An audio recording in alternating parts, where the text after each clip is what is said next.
What to do, everybody, and welcome back to the Film Cave, episode number 74, 76. 75, 76. Oh god damn, 76. It's your boy Knight. What's up, everybody? Logan here. Big show. We probably should get that shit moving because a lot of show. We had a lot come out, so let's get it going. A lot. Can you hear my fan in the background? No, because it feels like Amistad in here. No, you're good. Okay, good. So, like I said, we have a lot of show for y'all tonight. A lot of shit dropped. Lady Film did not let up on us. So let's get straight into it. We thank you so much if you're watching us live, right here, right now. You're a real one. And or on Play Black. Play Black? Why you gotta bring race into it, man? You know what? Sometimes it just happens, just jumps right out. Or if you're watching us on Playback. There you go. Back. We appreciate you so much. Thank you so much for stopping on by. I hope you enjoy the show. Please, like what you see here. If you enjoyed it, if you had a good time, think about coming back if you're new. Hit that thumbs up. Really helps the show reach a lot more people. Hit the notification bell to be reminded when all episodes drop. You don't want to miss it. You know, our pretty faces. Why would you want to miss out on that? Come on now. But most importantly, the best thing, the easiest way, the simplest way, but most importantly, again, the cheapest way. Save some money. Don't spend money. Come on now. Think about your pockets. Hit that subscribe button. A little red box down there, or rectangle down there, with all the letters and shit. Hit it. Appreciate you all so much. That thumbs up down there too. Go ahead and hit that shit too. Help us out a little bit. Hit it all. Kenya, where have you been, brother? You wasn't here last week. You were kind of missed. Not gonna hold you. I got to hear the story of why he wasn't here. It was pretty funny. Oh, heard it. All right. He had us on though, in the background. He's like, I just couldn't pay attention, but he's like, I was trying to be there, but I was getting distracted. Oh, he was having sex. It's understandable. No. But anyway, let's jump into the show. For those of you who do not know, me and Logan are a couple of what? Fucking nerds. He's at the ready. Couple of fucking nerds, man. Which means we talk about film any and all goddamn day. It's fun. We love it. It's why we're here. But sometimes the world of film, well, not even some, all the damn time, the world of film still rears her beautiful head, because she's oh so pretty, into the conversation. Because why? Because she's a jealous ass bitch, man. Because she's a jealous ass bitch. Biatch. Yes, she is. She's been on the fence with us this week, so she doesn't get a great greeting, but not a bad one. She's coming and going. Anywho, we had to call this here particular segment. Can't read my. No, you can't read my. It's out there in the world. What? It'll make sense later. It surely will. At least I hope it will. We'll see. Anywho, it's out there in the world, bitches. And there's a particular fashion in which we go about said out there in the world. Logan, do you want to tell the people who are new, who may not know, what kind of fashion that may be? That would be traditionary fashion, my friend. You're good and goddamn right it is. And in said fashion, sir, please lead the way. What do you got for us? Yeah, don't have a whole lot, but I do have something I'm not really supposed to talk about, so it's just going to be very quick. But I did get to watch Scoopage. A series early. It's Apple TV, so you probably don't care about it at all. But I saw the trailer for it last week. Fucking loved the trailer. Was super excited. So I hit my guy up and I was like, "Hey, do we have Apple TV Plus screeners?" And it's like a murder mystery serial killer kind of show. With our boy Taron Egerton. It's called Blackbird. If you haven't seen the trailer for it, check it out. Didn't even know that was a thing. Yeah, so I watched the trailer. It came up on my Twitter. I was watching it and I was like, this looks fucking incredible. And my wife is all about murder and fucking serial killers and whatever, and trying to get into their psyche, and that's like what this entire show's about. And so I was like, I hit my guy up and I was like, hey, do we have Apple TV Plus screeners? And he was like, yeah. He's like, I have an app that he's like, everything that's on the platform I get way early. I was like, that would have been nice to maybe know a while back. Like, because even to the thing of like when I get Disney screeners, it's a little frustrating because I have to go to a website. It's not like in Disney Plus for me. Right. I have to go to a website and watch it, and it's not in 4K if I have the 4K option, things like that. And but Apple TV over here does it big, and they have a legitimate, like I have a Roku TV, and they have an Apple TV Plus screeners app for the Roku TV that you just go to, and it's got the whole fucking platform on there. So it's really cool. Got to watch it in all its glory. 6 episodes. They're all an hour long, and we finished it, flew through it, and really dug it. So that's all I'm gonna say, because embargo doesn't drop until like I think the end of this month, and it starts I think the 8th of July. Yes. And first shadow banned. Yeah, so like first 2 episodes I think drop that first week, and then it's weekly after that. And it was weird to like finish the series, and Hannah was like, the finale doesn't play until August 5th or something like that. And I was like, holy shit. I was like, that's interesting. But here we are. It's been on there for like weeks apparently, so everybody's seen it. But yeah, so Taron Egerton, I haven't seen him in a while. Now I know where he's been. And yeah, I really dug it. He's also doing a play right now too. Oh really? That's kind of why, yeah. Some gay play. I forget what it's called. But like tear it up. Yeah, for sure. What do you got? All right, I got quite a few little nuggets. So speaking of murder mystery, we got a title for the Knives Out sequel. Yes. That's cool. Was it The Glass or A Glass Onion? Glass Onion, I think. Glass Onion. Yeah. I'm like, what? Yeah. So, well, we'll have to wait and see what that's about. What do you think about the title? So I saw somebody say that apparently that is a Beatles song, I think. And it's a slang term in the UK for like a eyeglass thing, like the little, what's the monocle? Moniker, whatever the fuck. Yeah. And basically the entire song is making fun of people that analyze lyrics and songs too much. And so the whole point of the song is that it doesn't make sense. So so that title, I'm guessing, is to just, completely throw us off. It's like, hey, just know it's a Knives Out sequel, and who knows what we're doing. And so I'm into that because I want to just go in and experience it. Really, I'm so glad that we're getting another one. It better play in theaters. I know it's obviously Netflix. It's not unless you have a Netflix theater, I believe, which we do here in New York, which I'm very excited for. What does that mean? A Netflix theater? What? That's kind of against their vibe. So, like here in New York, Netflix bought a theater that was going out of business. So only their movies play in that theater. Oh, gotcha. Right. So I don't know if it's going to be like a national thing. I doubt it. Right. I think it's just going to be only their places that they bought or whatever. But yeah, we'll see. I mean, because there is a part of me that's like, maybe I'll just skip it then.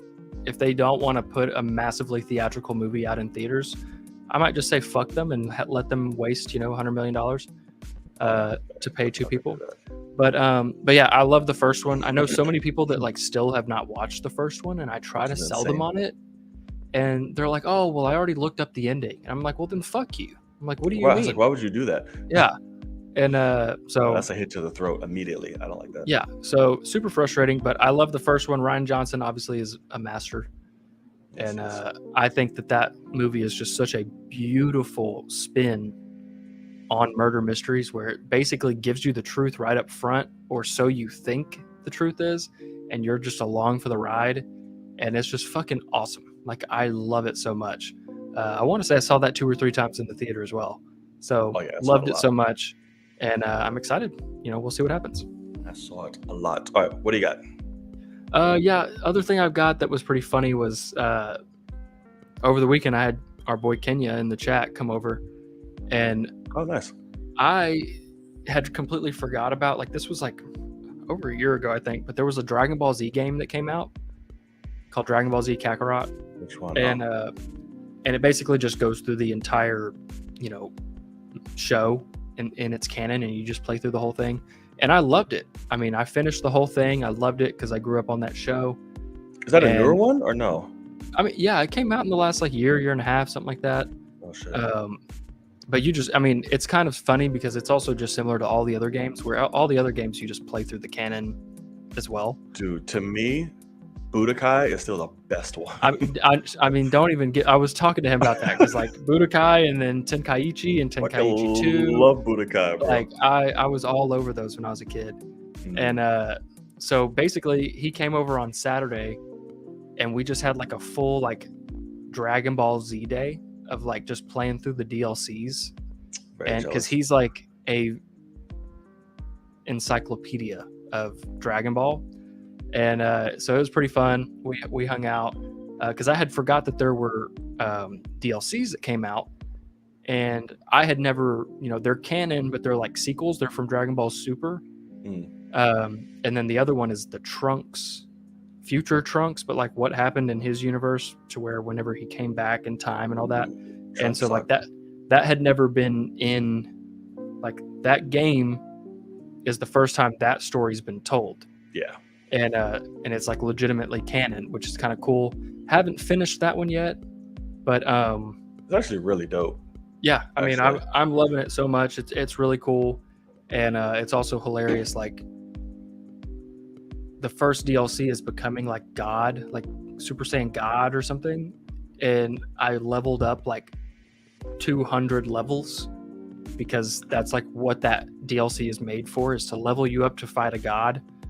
And so then I went back into the normal world, and I'm just one-shotting people, with my boy Vegeta just doing a big bang attack. Right, it's fight, and it's just big bang attack, and it's just finished. You're dead. Oh, and you're Vegeta? Yeah. Oh my god. Yeah. No, Vegeta's my fucking guy, man. And yeah, it was fucking great. We had fun. But yeah, it was awesome. Heard it. All right. So, Justin Lin, free from the clutches of Vin Diesel, immediately has a new project to jump into, and it's a really fucking big one. One Punch Man, or One Punch, whichever one. I only seen a few episodes of the first season. Did not finish it, but it's pretty great for what I saw. But now he has his own film and adapting One Punch. I am happy for him. I love this for him. I'm sure and know he's going to kill it. He's great with action. So we shall see. What do you think about this? Only thing that discourages me is the studio. Having it be Sony. Oh yeah. I'm worried about the script. I mean, because Justin Lin was doing the Fast and Furious movie, so it's quite obvious he doesn't care about having a great script. He's just oh no, let's go for action. Which One Punch Man, that's kind of the point. But yeah, we'll see. Obviously, great talent. Good for him to go off and get something that big, quitting that and then going and doing that's pretty slick. So good for him. But I'm just nervous about Sony because fuck Sony. Great. Terrible. Yeah. Up the ass, no lube, and it's he gets good material. His Star Trek movie was good. Great. So he definitely can tackle shit when given the right material, so I'm definitely here for that. Another one that dropped, Duke Nukem is getting his own film finally after fucking is that still years. John Cena? I don't think so. Okay, because he was going for that years ago. Attached for a little bit or whatever. But no, it is from the creators of Cobra Kai. That's what's Cobra Kai, Duke Nukem. Are you a fan of Cobra Kai? Haven't watched it, but those are wildly different things. So yeah, I don't know. We'll see. Yeah, it could be cool. Like I said, if done right, and depending on who you get. A lot of people are like, hey, I want what's his name? Alan Richardson,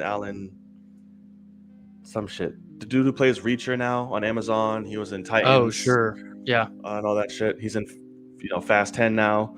Yeah.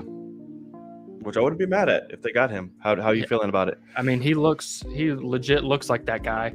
Yeah, I mean, at the end of the day, I don't know much about this character. It'll obviously be just a fucking insane movie, but Insane. it's kind of funny because Don't shy away. The guy that I immediately think of that I do think will get some shit going forward because of what he just did is Glenn Powell, who plays Hangman in Top Gun Maverick. And I'm immediately like, he's a buff white guy. Like, maybe it could work if they wanted to make, like, I feel like he could be the next guy that they throw something like a Reacher at, where it's like, the script has to be good for people to watch this because you're not that kind of star, but let's see what can happen. Yeah, right. Like, I could see him leading a Netflix movie very soon because Netflix like, we'll go for the fourth guy on the list of that cast, and like, that was a great movie. And give him a $300 million movie. Let's fucking go. So we'll see. But I liked him a lot. He's obviously super charismatic and an asshole. So worked great. But yeah, I don't know. Duke, I don't care about Duke Nukem. It'll have to depend on what we see that gets me excited. Oh, I used to love playing that fucking game as a kid. I've never played it in my life, so it's so ridiculous. Like, just him fighting a whole bunch of pig aliens and looking things and pig strippers aliens? And it's like these big like warthog man built with big ass fucking like the things from Star Wars. Yes. The green things from Star Wars. Yeah, like them. Kind of, and he just loves boobs, breasts, strippers, and cussing and shit. It's great. But me, I used to go in there and just kill all the strippers. It was horrible. I was fucked up. But yes, Kenya, I highly agree. Alan Richardson should have been Shazam instead of Zachary Levi. That would have been a lot more believable. Sure. But we'll get into that later. We'll get into that later for sure. Okay. Can we get a new Max Payne? I want some slow motion. Yes. Gunshots. That was my first. That was my first rated M game, and I remember my dad. We were like walking through Kenya. It was at Rich Lamal's that special effects thing. This was before GameStop, I think, even, and that store is still in there. But my dad saw that and was like, "Oh, we got to get this." And I was like, "It's rated M." I was like 7 or something. I was like, "It's rated M," and he's like, "I don't give a fuck, man." He's like, "Max Payne's awesome." And so he was like, "I'll go buy it," and walked up to the counter. He's like, "I want this," and he's like, "Go play that and see what happens." Like, it's just slow motion headshots all day long. It's fucking awesome, of course. Great. We got a shitty ass movie. Yeah, of course. So I mean, I think it'd be great to get something like that because that could be a John Wick, just Max Payne. Just do a script right, and you could get a franchise. He's not as skilled, but definitely you could do some grit. Like Noir. I always fuck up. Yeah. Was it Noir? Noir. I don't know why. I have trouble saying that word sometimes. That's like I'll master it and then it just goes like. Oh, it looks nothing like how it's spelled. I mean, at all. How you said it actually is probably how I'd say it if I didn't know. Right. At Noir. All. And I actually think Doom came out before Duke Nukem, Kenya. If I'm not mistaken, I think Doom came first. Gotcha. Okay. Spidey and the Gang is coming back. They're being re-released in theaters for the more fun stuff, which I will be seeing. See, I'm not giving Sony any of that fucking money. That's bullshit. I'll be fine. I know Marvel's getting it too, so that's fine. No, they're not. They're getting some of it. Come on now. Because being re-released, extended edition, September 2nd. They're trying to raise that cash bar because they made what 1.5 I can look it up here. billion. 1.9. So they're trying to get to 2. Oh, they're trying to hit that too. 1.901. So they got to get another 900 mil. Yeah, that ain't happening.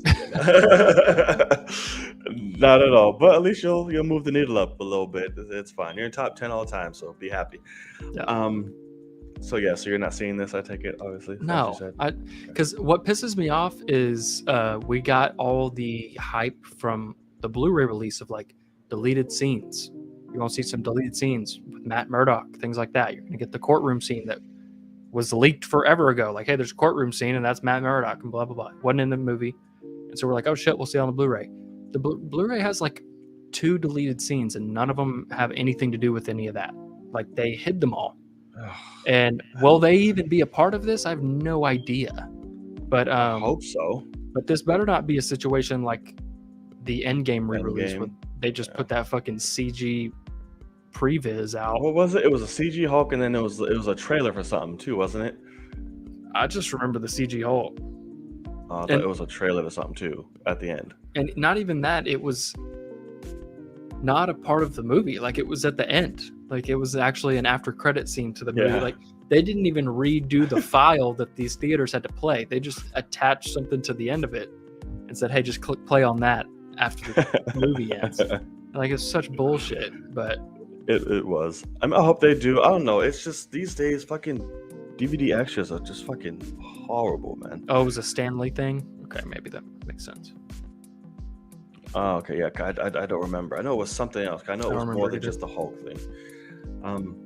Okay, perfect. Speaking of staying in the world of Marvel, we're getting a Thunderbolts film, which of course we were expecting, but I didn't expect the announcement that fast. They just fucking dropped randomly, it. Yeah, right, just random as fuck. Like, hey, Thunderbolts, from Jake Schreier. No idea who the fuck he is. He did a movie Robot and Frank. I have no idea what that is, and he did like music videos. See, I'm immediately like, that doesn't get me excited. He directed episodes of Beef for Netflix. No idea what that is. That's about right. Yeah, so apparently his pitch for the movie blew motherfuckers away, and it was like, hey, you got it. You can do this.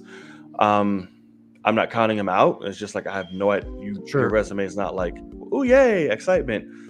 I have no idea. What do you think? What are you thinking? Yeah, I mean, we obviously knew something was coming with the Thunderbolts. It's, you know, I gotta admit, I expected kind of a bigger name than that, because this has obviously been a seed for so long. Like, we knew we were going to get Thunderbolts at some point, so I expected the story and the script to be kind of further along, not like, oh no, here's a random guy and he had a great pitch. Because that is what Marvel's known for, but like, that pitch should have been 5 years ago. And now he's been working on, you know, the script for a long time. But anyway, I mean, we'll see what happens, because obviously, is he writing it too? Well, I doubt it. Okay. But we don't know a writer. I mean, that's true. So that, I mean, if that's the case, then he's just a director coming in to whose script? I mean, it's probably a no name if they're not going to, you know, release that. But yeah, at the end of the day, it is a little weird right after we actually lose Thunderbolt Ross, you know, rest in peace, William Hurt. Not sure how they'll do that. But I saw something on the world of Twitter that I actually agreed with. I was like, this could be fucking awesome if they were to, you know, unfortunately, like, recast or do whatever. If they were just not put him in it at all, but if they were to recast, Ed Harris could be a good, like, oh god, Thunderbolt Ross.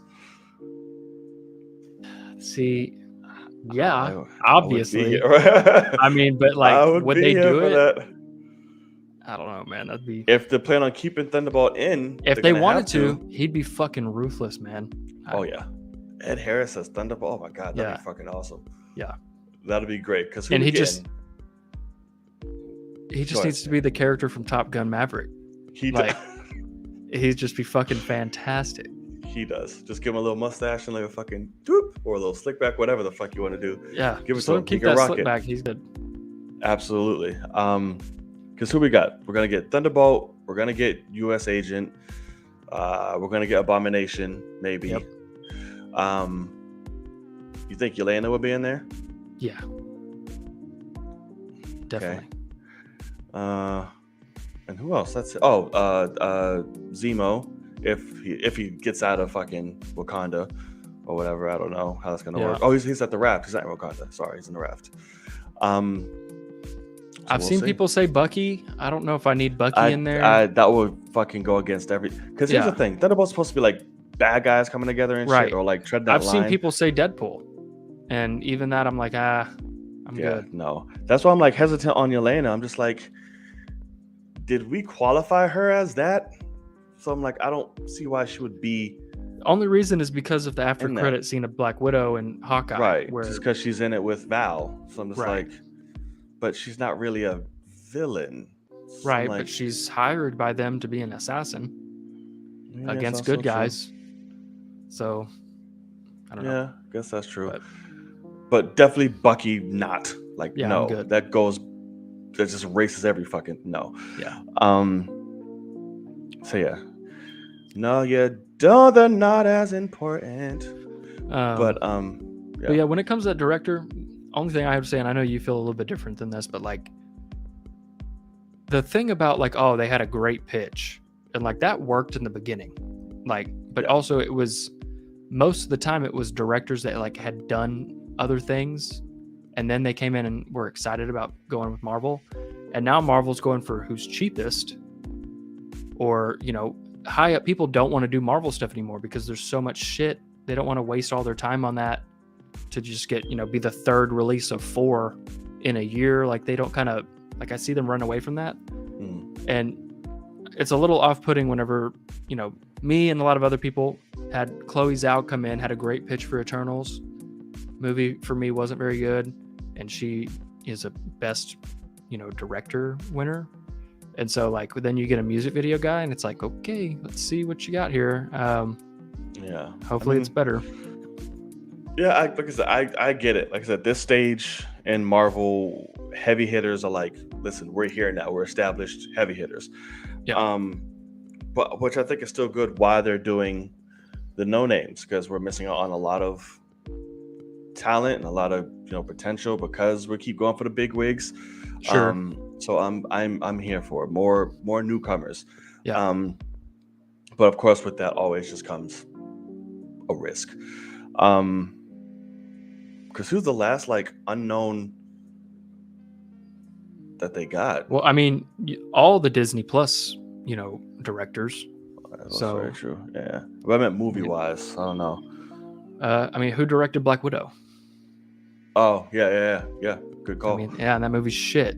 So a little harsh. A little harsh, but that movie's not very. Little harsh. Yeah. Same thing with Shang-Chi. He was not like huge. That director. What did he do before that? Wasn't he Crazy Rich Asians? Oh shit, was he? I can't remember. You got me. Let me look it up. Director. Dustin something. Yeah. Destin Daniel Cretton. Maybe I'm wrong. Just because he's Asian don't mean he did Crazy Rich Asian. Let's see. Let me see here. Movies. He did Just Mercy. Short term. Yeah, no Crazy Rich Asians. Yeah, no, that was John Chu. That's right. John Chu did that. Yeah, he did relatively not right. No, nothing. Now I think you're right. I do remember them saying like, "Oh no, he had a great pitch, and he just came in here and knocked our socks off." Great. Yeah.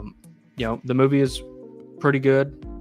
It's kind of it kind of gets lost in the sauce when it comes to Marvel, but it was still solid for sure. It's fucking fantastic. He loves working with Brie Larson. I see that. He has 3 movies with her. That's interesting. Yeah. Tear it up. Yep. Okay. Yeah, good for them. Alrighty. Mr. Jack, what's next? Galactus. Absolutely. Whatever works, because that movie's fucking amazing. All right. So obviously this doesn't require its own segment because you haven't seen it and probably not going to, but I have. So one, that's gonna do it for Out There in the World. Like I don't have anything else unless you have some other stuff you want to jump on. Well, here I do have one other thing. That Saturday night, Kenya and I watched Source Code. He'd never seen Source Code. Oh wow. And out of 10, what like off the top of your head, what do you think you would give Source Code? I mean, I've seen a movie once a while ago. I was like, Really? it wasn't bad. And I was like, I'll Oh give it God, like a no. good 7. See, I fucking 7.5. like I've seen that movie like 5 times. It was unbelievable. Like it's Cool. like I still remember the ending, just the way he looked. That whole shock. I was like, "Oi!" I was like, "Oh," that was about like that sticks with me. But that was really about it. What's so funny? So he ended up giving it an 8 out of 10, which I completely understand because watching it now, it came out in 2011, and it is a multiverse movie before multiverse stuff, and it's really interesting how it does not hit as hard. Like that concept doesn't blow me away anymore because it's every single franchise now, like annoyingly so. Was that Fuqua? That? No, Duncan Jones. Yeah.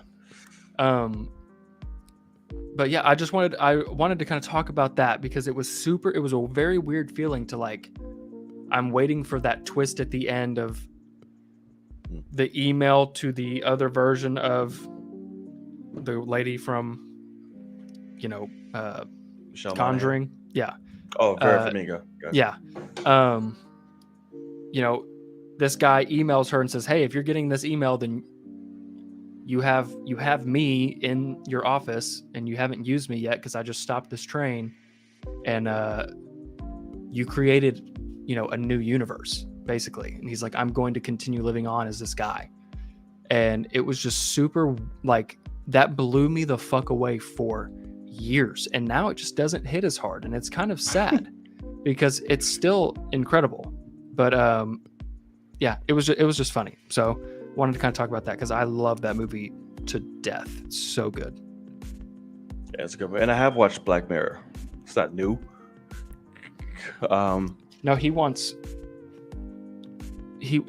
me to watch more Black Mirror, and gotcha. He just wants to like spread that around. Got you. Yeah. Ignore the movies though. It's fucking trash. Yeah, fucking Black Mirror, was it fucking Thunder Snatch or what the fuck it's called? It was fucking horrible. Okay. So yeah, well, that's gonna do it for Out There in the World.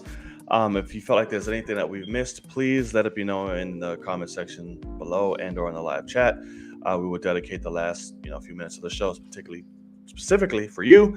So yeah, make sure you stick around for that and hit that subscribe button if you made it this far. Yes, sir. Yes, okay. sir. I saw a little movie over the weekend. One that a lot of people were looking forward to or not looking forward to. And that is Jurassic World Dominion. For those of you who do not know, Jurassic Park is one of my all-time favorite fucking movies. It's a classic, obviously. The original trilogy is fucking great, even despite the weaker ones, still great. The Jurassic World portion of that, unfortunately, is not entirely my favorite. I made that very, very clear. So with this one, they said, "Hey, you know what? How do I get that to change?" I was like, Jesus. Why is it so goddamn big? When you there it is. When you hit it on the right side of the dots, and then there you go. Jurassic word. Yeah, it's like spoken word. Mm-hmm. Are we doing poetry? The dinos came for me, lost in the forest. Okay. So before you talk about this, I've seen I saw too many people say this movie sucks, and I hate the second one. Mm-hmm. And so first of all, you said you don't love the worlds in general.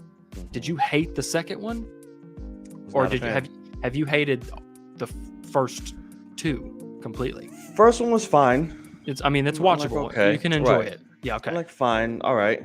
The second one, I'm like, we went somewhere here, and it's awful. Right. And then this one, Alan. The fucking raptor. Alan, wake up. Yes. So this is spoilers. Fuck it. Yeah, go ahead. We're going to do spoilers. Because he's not going to see it. And if y'all seen it, or gonna plan on seeing You it, would have seen it. I'll wave my hands when we're done with spoilers. fuck. So you can mute or do whatever. I did not like this movie. Okay. Fuck. Like I said, it's fine. It's not the worst thing in the fucking world. It's Sure. okay at best. But I'm just, as a diehard, as a Jurassic fucking Park, like you're connecting yourself to the world of this greatness. And bringing everybody back, by the way. Bring back the original cast. And we're continuing on the story of our main heroes through a fallen kingdom. So I'm not gonna go like, oh, beat for beat, whatever. But basically, the movie is, hey, we're just living in this world now where fucking dinosaurs are among us. There's this new fucking engine, which if you know the Jurassic movies, you know what engine is. The corporation that housed and built and all that good shit. There's a new one of those for our time. And it's run by a character who we meet in the very first Jurassic Park, where they just fucking surprise us. Like, holy shit. The Asian scientist, yeah. No, not him. Oh, really? We know he's in there. This person just popped up like, whoa, you're in this movie. The fat guy? No, the one he was talking to. The one who sent him on the mission to collect the samples for the dinosaurs. So the one that people won't even remember. Right, the one who's speaking at the lunch table and he's showing the whipped cream. He's like, oh, all that shit. He's excited about the can. Him. Yeah. I'm like, oh, okay. He's the leader of this new company. It's called Bio some shit. I was like, what the fuck? He's a very typical mustache twirling villain. Like, by the book. What's his mission? So his mission is, what's going on is there are these locusts. These genetically enhanced locusts that are going and feeding and destroying the crops of the world. So, and they're touching everything but crops that were bred by this company. So the goal is all about control. So the killing of the food, therefore feeding our food and animals and all that shit, they want control. That's essentially what they want to do. Monopoly on crops. Right. Okay. That's horrible. Yeah, it's fucking stupid. But he wants to find the clone from Fallen Kingdom. Yeah, the little girl. And Blue, because their blood is the key to kind of like, I guess, making these things perfect. To be honest, it's not even really fucking clear. I'm trying to put together what it is. Yeah, I got you. You're writing it. You're writing in between. Because it's not clear. He just wants these fuckers. But the Asian guy from the first, he wants them because he's like, dude, you're on some evil shit. This is stupid. I can use their DNA to put into these locusts to where I can completely annihilate them. Like, put them amongst their own and just kill them all. Yeah. Because this is wrong. Yada, yada, yada. That's what they're doing. So that's how the original cast comes into play, because Laura Dern's character is like, oh my God, there's an attack. And that's her specialty. She's like, listen, we got to figure out the bottom of this. And it's Biosyn, whatever the fuck the name is. Alan, I need your fucking help.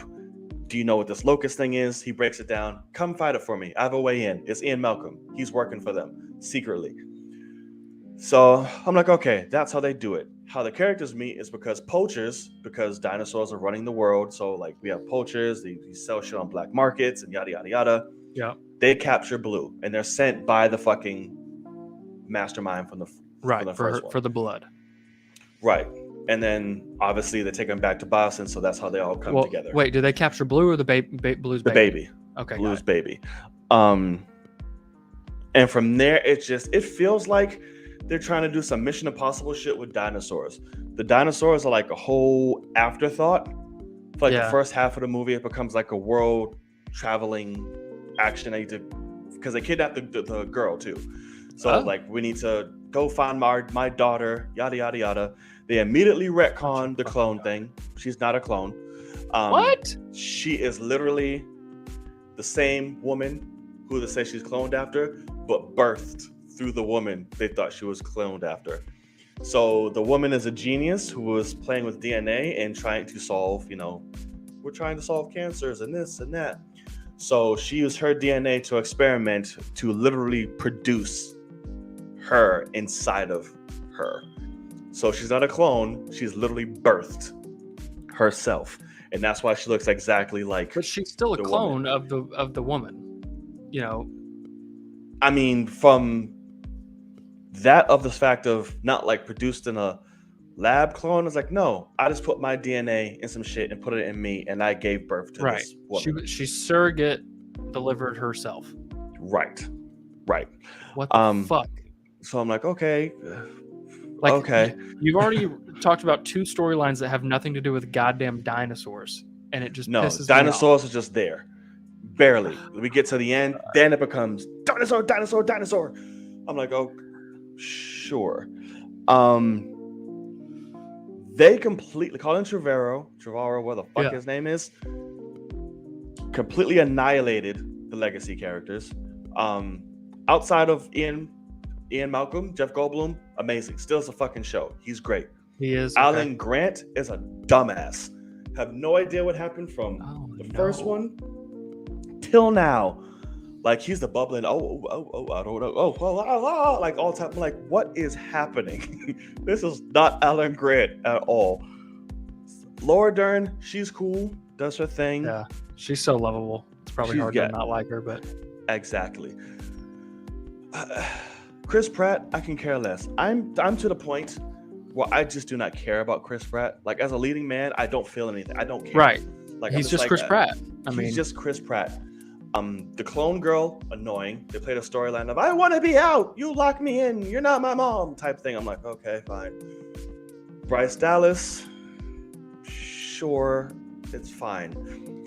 But DeWanda Weiss or Rice, whatever her last name is, the black girl, the pilot, fucking fine. Oh my gosh, she's gorgeous. But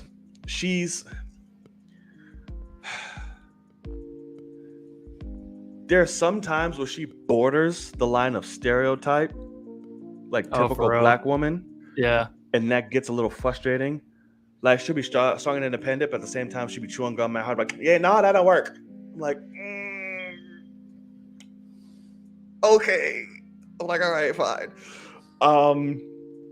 But once they get to the island and everyone comes together, and then the dinosaurs start happening and merging, it's fine. It's nothing exciting. I'm not like, oh my god, this is breathtaking. It's just more dino fights, running from dinosaurs. We made it by the skin of our teeth, and all time. It wasn't that entertaining. The story's all over the place. The characters are stupid. The legacy characters hold it up, and that's barely saying anything because 1/3 of them are fucking idiotic. And then it just ends with, hey, we're living amongst these dinosaurs. That's it. Like, there's no resolve. It's just, we're here. We're calling out. Did they kill the crops or whatever? Like, they saved the crops and the locusts?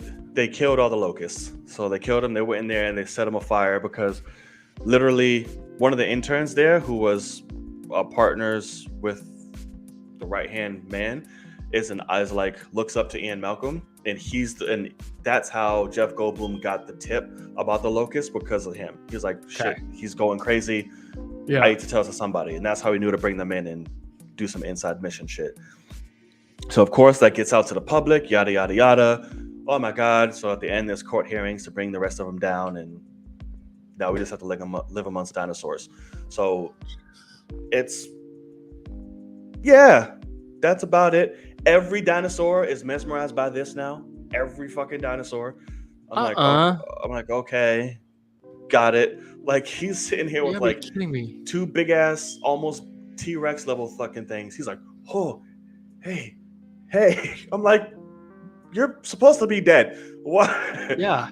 Everything. The fucking clone is doing it to dinosaurs to calm them down. Him and Alan Grant share like a little hand thing with a dinosaur to lure him in. I'm like, everybody's doing the fucking hand thing now.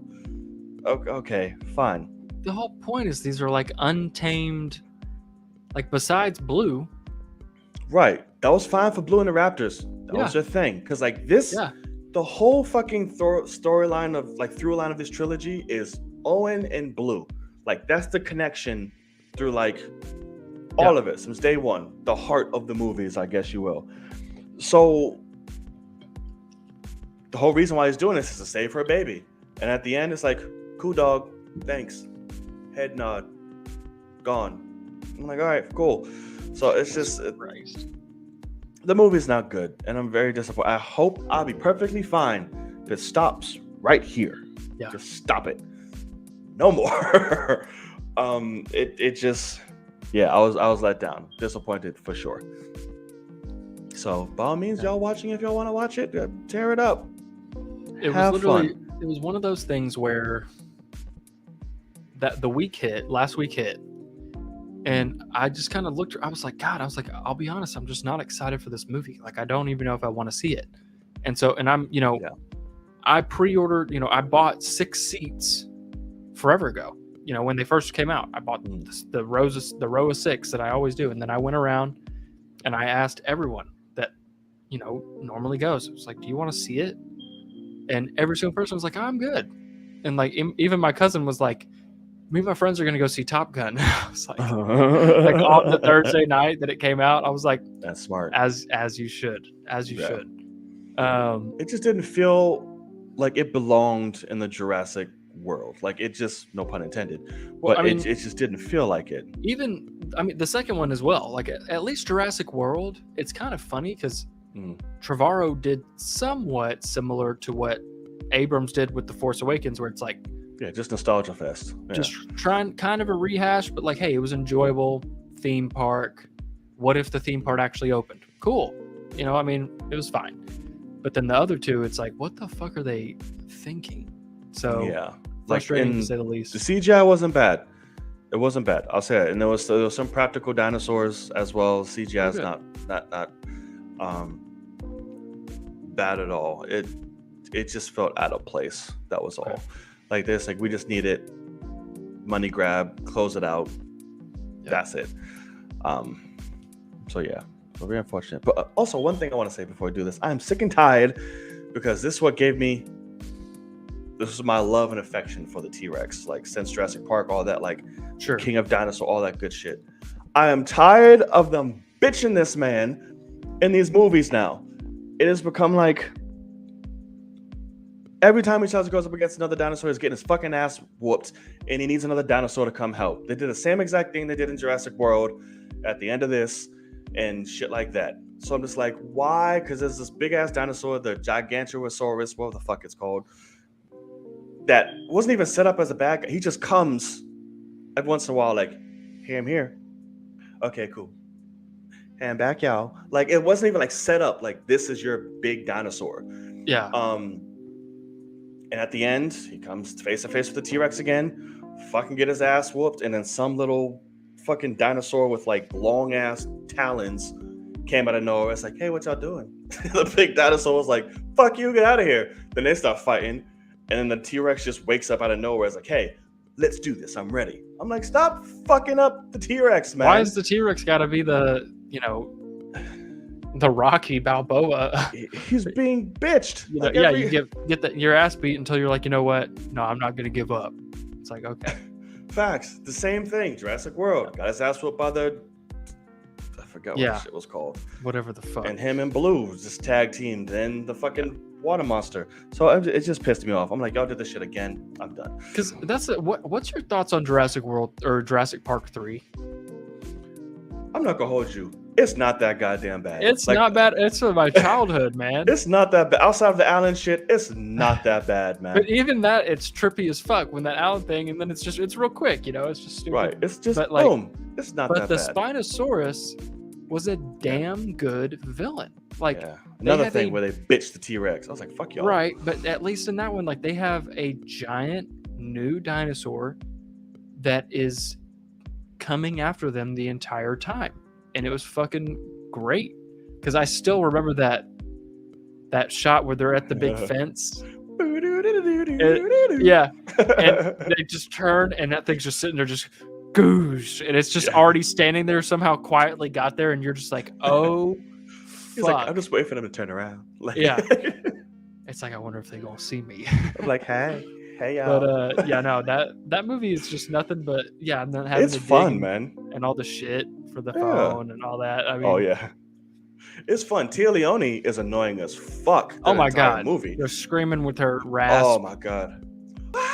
every 2 fucking Yeah. seconds. Bitch, shut up. And what's his face from Shameless is just like, William H. honey, Macy. Yeah. honey.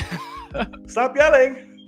We got it, babe. Hey, they're It's telling okay. us to stop yelling. And it's like, I think that's a bad idea. yeah, maybe you should stop screaming as well. You ever think about that? Maybe just go Right. grab her ass, fucking knock her out. The family But- aspect was annoying, but Alan Grant, all of them was fun. Like, he was Alan Grant in that movie still, like grumpy, like I fucking hate it, like I don't want to be here, but smart and right, but smart and intelligent, not bibbling, babbling, fucking. Dear God, So- he looks good though. He looked good. Yeah. But anywho, all right. Sorry for my rant, but that's Jurassic World. See it if you want to. Don't if you listen. So there's just that. Okay, so onward to our main topics of the evening. We got quite a few. I'm gonna start off small. For something that just recently dropped, which I believe is fucking stupid. Can't read my. That's what comes in. You can read my Joker face. So apparently, Lady Gaga is about to be the Joker universe's Harley. But it doesn't stop there. It's going to be a musical. Everybody, so the Joker and Harley are going to be singing along the hallways of Arkham with Lady Gaga and her magnificent accents that she puts on. That's the rumor. Nothing has been like, it hasn't been like official confirmed. This is like listening to talks. It's rumored, which 9 times out of 10 means, hey, this bitch is Harley Quinn. What did you please enlighten? What do you think about this latest? I mean, I'm gonna be honest. Like we've all spoke about this, where like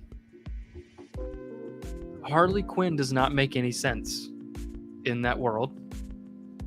We all got excited when this made $1 billion, and I remember stuff with Joaquin, and he was like, "Yeah, I've never done sequels. I don't do sequels." And then it started making a ton of money, and he was still doing press for it. And they were like, "What about a sequel?" And he was like, "If they can pay me a ton, yeah, let's see a script." Right. To put myself through that shit again. And then we get to see what that becomes, and that is not only are they bringing in Harley Quinn, but they're gonna make this movie a musical. Like, do you know how quick you go from $1 billion to someone that saw that movie 3 or 4 times in the theaters, and then as soon as it came out on Blu-ray, I watched it again? I might skip this fucking movie. Yeah, that's what it sounded like. Like, what on earth are they thinking? Like, this is one of those times where, not DCEU related, the Discovery merger might come in and say, whoa. Like, as soon as that's all finalized, they're like, skirt. Fuck that. Like, scrap it. We just won't even do a sequel. Let it live on. More frustrating is if they do go the Willem Dafoe route, and we finally get it, it's completely fucking erased and dumbed down through a musical. Yeah, like, correct. we can't even just get to have them sitting here and just going off one another. Like, it's got to be in song.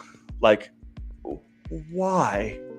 I don't, and it's weird because some part of me in the world that they built feels like this isn't a huge jump. Like, feels like this is like a logical thing for them.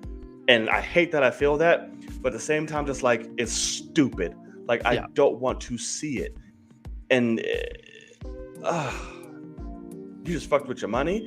And if it is there, it's only out of pure fucking curiosity on how this is going to even come together. And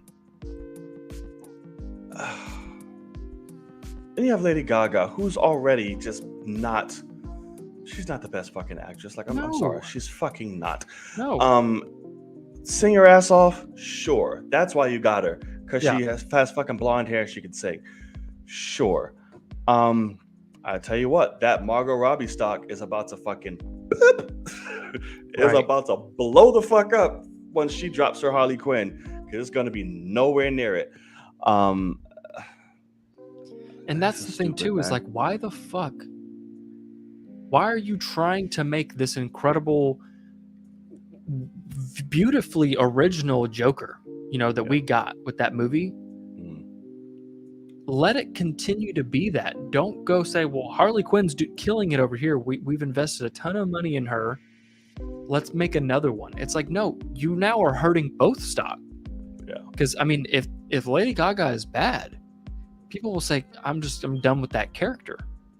I mean, it won't be as, enjoyable for people to go see or exciting. We've already seen a character like that. And especially when you look at somebody like me, that if Warner Brothers wants to become a Sony, where I'm like, I can't trust Warner Brothers with half of their characters. Like, I just can't get excited. I can only trust Matt Reeves, and I know Matt Reeves has 100%, say in whatever's going on in his universe.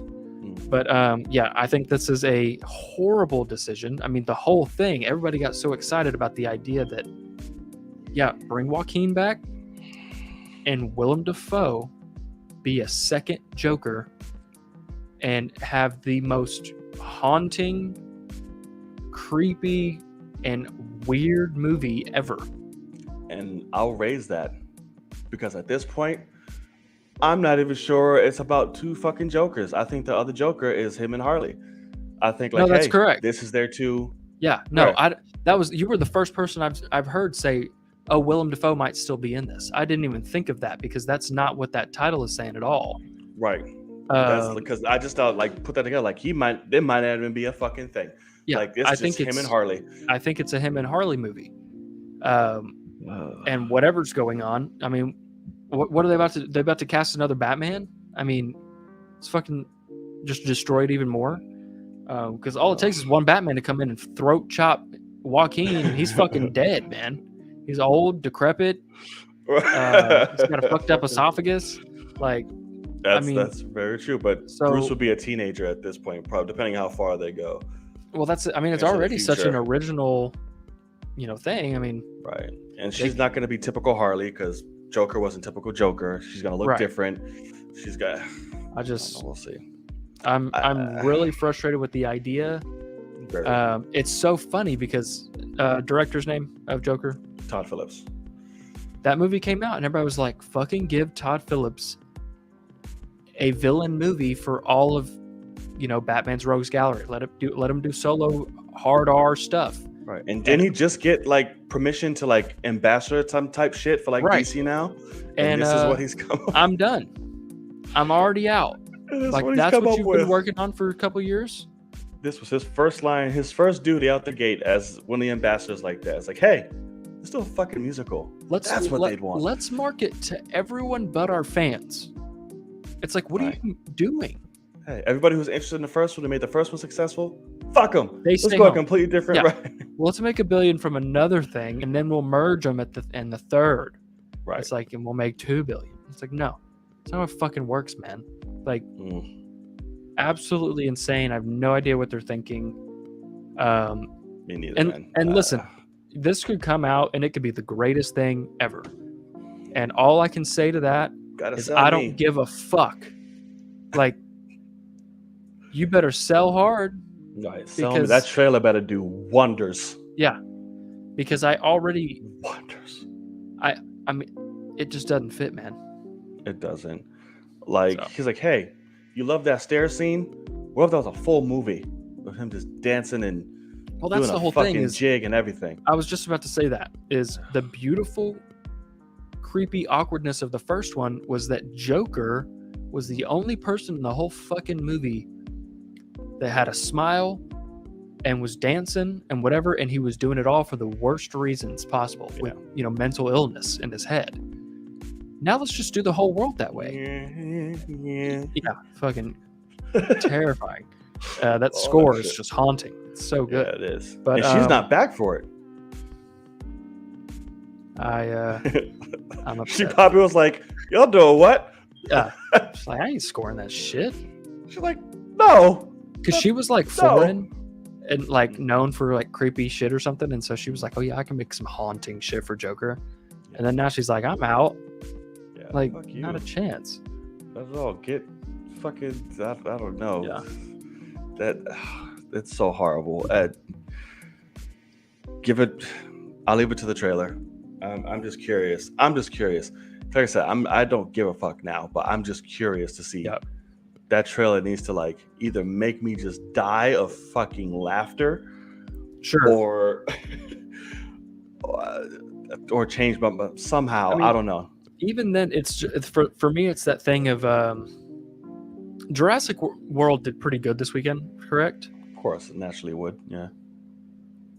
I mean, I wish that these big studios would understand that, like, I have zero problems skipping your movie. Like, because one thing, like, you're kind of someone that's like, I'm gonna go check it out anyway, make my own opinions about it.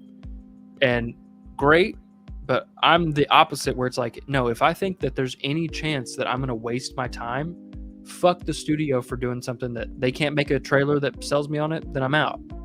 And that's the thing is, I mean, I would guess that you wish you didn't give Universal your money for Jurassic World because the script isn't worth a ticket. They can just do crazy action. Not my direct money. Yeah, it is. You The still don't AMC. seem to understand how AMC A-list works, but that's maybe okay. I guess maybe I'm AMC makes no money off of that. All that money goes to your tickets. AMC is hoping you're buying concessions because they're losing out on your thing. It just guarantees that you go see 3 IMAX movies every month. They lose money on the subscription because that has to go to the studios for your ticket.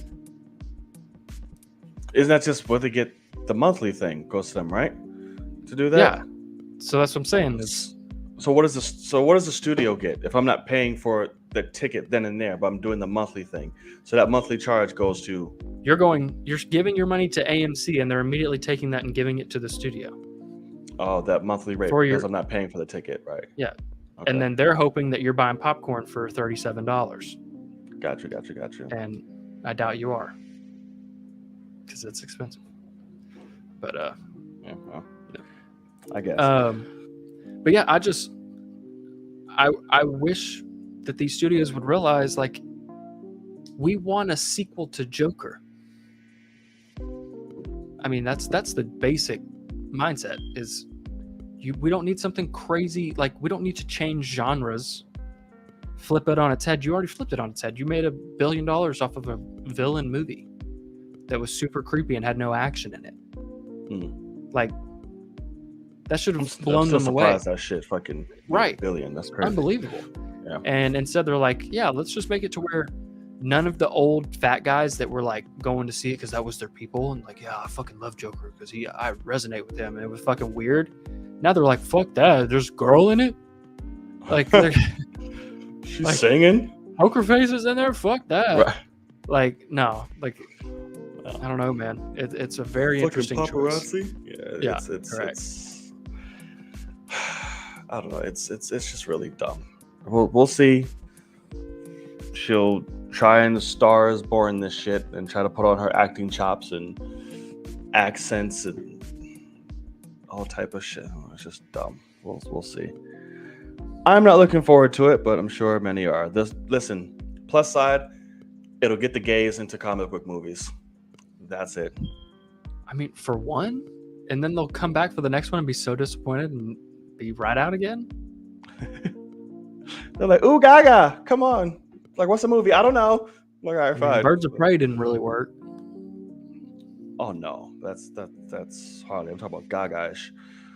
Because Gaga, she's the leading authority for. But it was full of gayness. Yeah, it was full of gayness. It was full of gayness. I mean, it was but like. That's not enough. Like, you have to have, especially all the femmes. You have to have a gay icon in order to get their attention. Just because it's gay, 9 times I was like, well, that's nice. But you put fucking Mariah Carey or fucking Ariana Grande or some shit, or Gaga, they're there opening weekend, like, yay, with the shirts and shit. I'm like, okay, girl, do you. All right. So we have the better side of DC. Dropped a lovely trailer, finally, no pun intended, The Man in Black, Black Adam, dropped its trailer. And boy, oh boy, did it drop. We got a good look at Dwayne Johnson's Black Adam. We got the JSA. Not heavy in story, just a little background about him. A lot of action shots and a lot of attitude that I fucking loved. So I really like this trailer. It's not the most amazing trailer in the world, but it hit the points I needed it to in terms of Black Panther, Black Adam. The Rock looks great. Obviously, the man's a fucking walking wall. Correct. We got a shot of Pierce Brosnan, Dr. Fate, and his little mirror dimension type shit. We got full-on Hawkman. We got a running ass Atom Smasher. We got the fart cloud that's Calypso, that Cyclone. She just fucking literally just farted through the air. That was her only part. That was all we got. Yeah. That was all we got. I'm like, okay, heard it. But what I loved, this told me exactly who Black Adam was. Like, hey, I've been through some shit. Now I don't take no shit. I don't care who you are. I'm killing everyone I fucking feel like it. And in this trailer, he did. He did. He's like, fuck you, goodbye. You fucking on this little speed bike, you're dead, blown up. Hello. Fucking get that jet out my face. Like, I loved all of that. And I was hoping they wouldn't shy away from that. The Rock pushed and fought for that. Good job. Thank you. What did you think about the trailer before we get into I think the trailer's great. I really enjoy it. There are things I'm still worried about, just in the sense of what this character looks to be. It's definitely everything that The Rock has said. I mean, he definitely got his vision. You know, it only took 15 years or whatever. Right. I think he was cast in 2007. He was. So there you go. But insane. Yeah, I mean, overall, I dig it. Everything looks good. There's certain, like the shot of him flying, I realized pretty quickly what just having one arm or possibly two arms while you're flying does to like make it work better for me. Because he's just laying there, like he's laying there and it's supposed to be flying, and like his feet are lower than his head, and it just feels like that's not how it should work. Like he should be perfectly horizontal for it to work. Like, so it just looks off to me. But I'm just gonna have to get used to that. But yeah, what I'm honestly just worried about is the idea of like, this trailer's badass and funny because he doesn't give a fuck and he's killing whoever he wants to, and it's great. What I didn't see at all in this trailer is any reason for me to like him. Like, you have The Rock playing him. I'm not seeing any charisma from The Rock. Like, that's what makes The Rock so lovable, is that badass charisma. And I'm not seeing any one-liners here or anything like that, or any smirk at all, to where, like, I think the point, like, he should think we got some a of this, one-liner, all right. It's fucking great. Which one? Oh, the heroes don't kill people. Motherfucker. I do. Motherfucker is not what he says. He just stands there and says, I do. Like, and well, it's like, I do. Right. It's like, he okay, sizes great. him up he presses up on him a little bit. It's like, listen, who you talking to, homie? Well, that's because there's holes in the building from Hawkman throwing him straight through it. That's while they're fighting. Because there's a whole shot of him getting thrown into the buildings by Hawkman in the trailer. So they're confronting each other, and I mean, I'm more excited for Hawkman because he seems to be the guy that I'm going to connect with, to where he's going to be trying to stop this time bomb, and I'm supposed to like the time bomb, and so I'm just not seeing that, like, personality wise. I think it's just one of those things where you're going to ride that line, and hopefully they get on the correct side of it, where they somehow sell me on this guy that's ready to kill anybody. And because, I mean, the comedic scene at the end, it does work and it's kind of cool. But it feels out of place compared to the rest of the trailer. But it also makes me feel better about the movie, that I'm guessing that's also throughout. There's going to be comedic stuff. And so I'm hoping that means that The Rock has some of that and we get sold on his personality. I think it's going to sell you on that, but through the vein of Black Adam.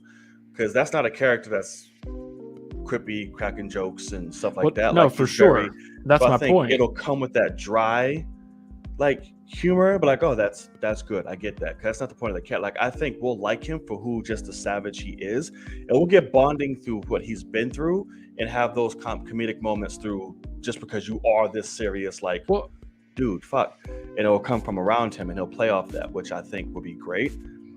correct. I just think, the tough part is all the suffering that he had was thousands of years ago or whatever, hundreds of years ago.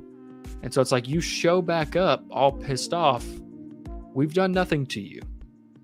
Like, you know what I mean? So I'm very intrigued by it because I think the trailer's badass. I watched it so many times because I really do think it's awesome. But I am worried that I'm going to watch it and be like, I'm rooting against him the whole time. And The Rock is never going to lose a fight in this movie. I mean, who the fuck is he fighting?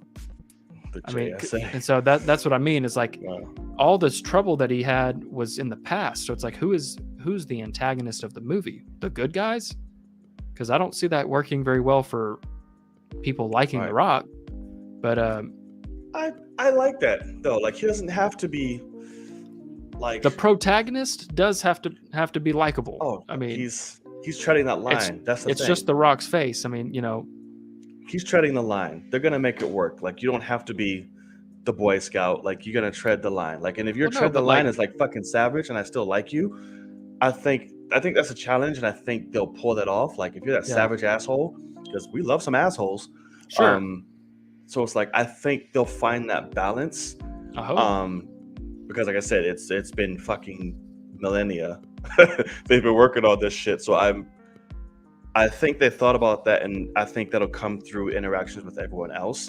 Right. And he'll have his own dry shit. And I think, for what you said before, like, what are they setting up this character to be, or who he is, whatever. I think he'll be that. Because, like, listen, we have a common goal right now, an interest right now, but that's it. Like, don't get in my damn way. Like, once this is done, we're done. Like, you can leave my city now. Like, it's that type of shit. And I love that. Like, we're not gonna be homeboys. Like, I'm king. Yeah. Well, if we ever need to cross paths again, you know the deal. We'll get it done, but don't cross me. Yeah. And I love that. So yeah, I'm curious to see, because he's gonna come to the showdown with the JSA. They didn't show like a villain in this trailer, like this motherfuckers on little hover speed bike thingies. Correct. Who are already more intimidating than the fucking lollipop guild from fucking Boba Fett. But yeah. So we'll see. The only other thing I do want to point out, like, the only thing that was in this trailer that I was like, I wish that looked better, was the one. It's such a quick shot of Dr. Fate doing like a mirror dimension looking thing, and he just looks like a guy flailing on wires. Like, he looks like he's swimming, like, with his legs. It doesn't look like he's in control flying, and it just gave off a weird vibe for me. Like, oh really? I think his legs were moving, but just his arms were. Oh no, he's like, it looks like he's doing a full like wide kick with his legs. It just looks funky. And so it just looks like a guy that's like trying to stay upright on wires, but while doing something with his hands. And I'm guessing that it's just out of context, and that shot as 3 seconds instead of 1 second will look a lot better. But it just jumped. I was like, this is supposed to be some, incredibly powerful, like, mystical, unbeatable thing. And I was like, so it's just weird that he looked awkward. But besides that, I really liked most of what I saw. And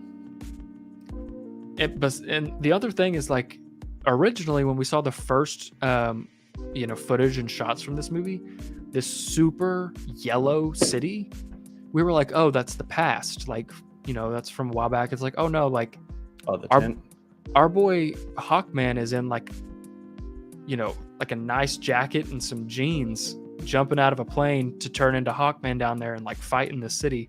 And so I'm interested to see like the coloring of this movie, because this is a very yellow shot that I'm looking at. And I think it'll obviously work. It's just the vibe of the city. But and I think the JSA is a throwback moment. I don't think this is now. I think I remember them saying something like that. That's still a weird choice to filter that if you're going to do that. But I mean, I'm seeing a bunch of like window units on this apartment building where Dr. Fate is. So I mean, it could be a few decades ago, maybe, but right, yeah, it's not like it's not today.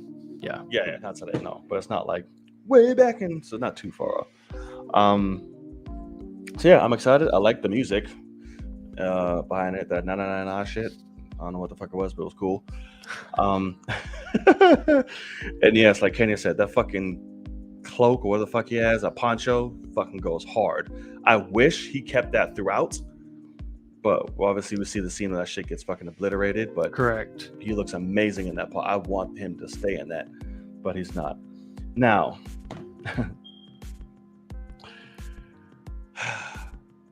the elephant in the room. Okay.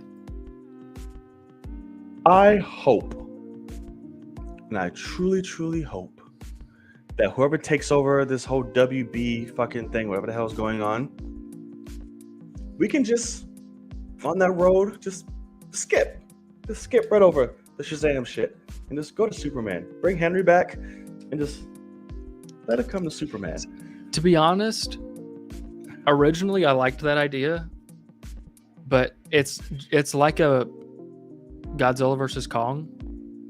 If the whole point is that Black Adam is going to beat Superman, I don't need to see it. You know what I mean? Like, it doesn't excite me at all. Well, it's the same thing. Like, that's what I think I'm struggling with this movie is like, I already know he's just going to kill a bunch of people and be basically a bad Superman that looks like The Rock. And I'm like trying to figure out what else is supposed to excite me. So like, I don't know. Like that, it's one of those things where like we went into Batman vs Superman. We were like, are they going to be, are they going to follow the Dark Knight Returns? Are they going to actually do that? And yeah, of course. I mean, they did it very faithfully in a lot of ways. And so it's like, I'm good. Like, I don't know if I need to see that. I do. It's a lot more fucking believable than Shazam's ass beating him right now. There is no goddamn way. I don't know why you think that he has to beat him. Like, I don't know if Black Adam can beat all of the Shazam family. Since it's been 5 years. If they can fight, if he's fighting the whole family, well, God, yeah, I think that's the whole point. Him one-on-one with just hell no. No. It's not even believable in the slightest. That's what I'm like, I hope it is the family. Yeah. Because him and Zachary Levi, no. Because even just to the point of knowing what this story is of Black Adam, as soon as he finds out that Shazam is a kid, he shouldn't lay a hand on him. Like, the whole point is his son died, like he's going to kill somebody else's kid that just so happened to get the same powers that he didn't, ask for. You know what? Do that. Beat the living shit out of Shazam to the point where like he just goes back to like kid. He's like, holy fuck, I can't. Like, you knocked me out, now I'm a kid. He's gonna be like, whoa, exactly. What the fuck? Yeah. That'll be great. And that'll be a good way to diffuse that. That could be their Martha scene. And then just and then be better than the Martha scene, please. Why are you a kid? I was like, fuck, I don't look, it's me. That's all you have that power? You're just changing a fucking kid into why do you have that power? I don't know. Some fucking wizard gave it to me. And then so we'll see it. That's more believable because one-on-one, no. Shazam's dead in 2 seconds. That's why I wanted Superman, because it's a lot more believable. They can go at it. It's beautiful. The size fucking is almost equating, so like it's cool. So we'll see. I don't know. I just didn't want straight up Shazam on Black. Yeah, no, I hear you. Adam, because that'd be horrible. Because the way it's going, who's stopping this man in the universe? Like, I don't. That's what I'm worried about. This man. I kind of love it, but I can see where you're coming from a story perspective. I get it, but it's just boring if you become, just unstoppable, and your character has a development that's only from 100 years, like hundreds of years ago. I'm already out. As soon as you come Batman up here, could stop him. Well, at least Ben Affleck's Batman could stop him. Okay. Let's see. He's stopped a god already. We'll see. No, I'm just being stupid. All right, so. There's that. Let us know what you thought. about the trailer. Did you love it? Did you hate it? Are you looking forward to it? Are you worried about story limitations like Logan, or you just don't give a fuck? Let us know in the comment sections below. Let us know. Okay. It's showtime. Haha. Pun intended. Let's start off with, you know what? I'm going to save the one that makes me happy for last. And Obi-Wan dropped episode 4. Obi-Wan? Obi-Wan. Quattro? Dropped. It was 4, right? Episode 4? Yeah. Correct. So it happened. Are you struggling, my friend? Obi-Wan is just a little bit. Essentially, it's the episode of Rescue Mission for Leia again. After Obi-Wan got his ass whooped by Vader, Yep. and it's hilarious, dude.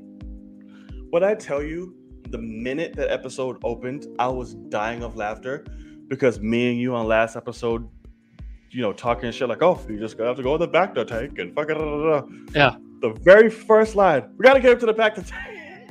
I was like, "Oh, okay, cool." Yeah. So he's in the back of the tank. He's healing up. He fucking wakes up because him and fucking Darth Vader having orgasm senses between one another. I was like, all right, cool. We meet fucking Ice Cube's kid, who, like you said, was going about bragging like, hey, wait to see who the fuck I am.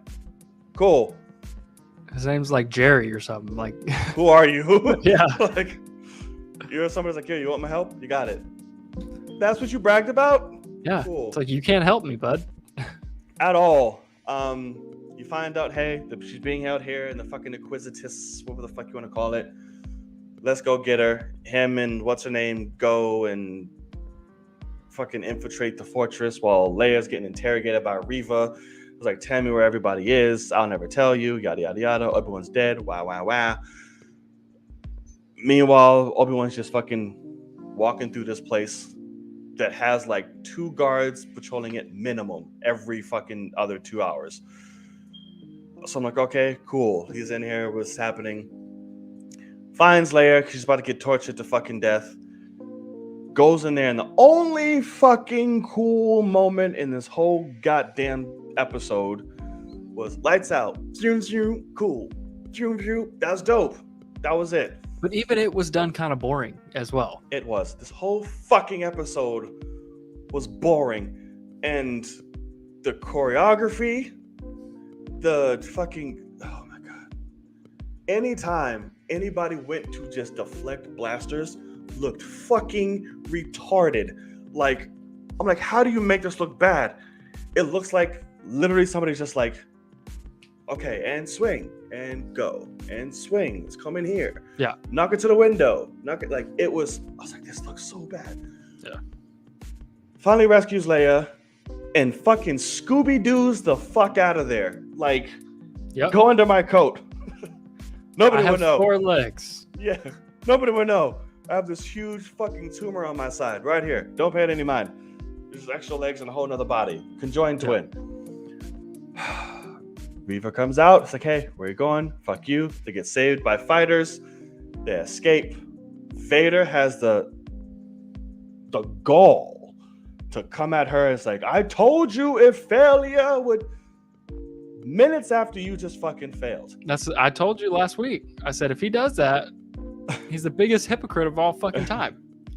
That's what Reva should have fucking said. Like, listen, I may go out right now, but at least I'm gonna let you know.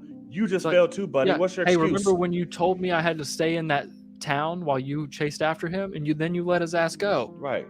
It's like, but you just let him go, right? He had shit to say. But no, I put a tracker on him, so now we know where he's going. And then the episode ended. Starting to get a little worried now. We get a little worried because the other few episodes, I'm like, cool, great episodes. Episode 3, not the strongest, but had some badass fucking moments. You still got me. This episode, what the fuck are we doing? Why are we still rescuing on Leia? Like, oh my God.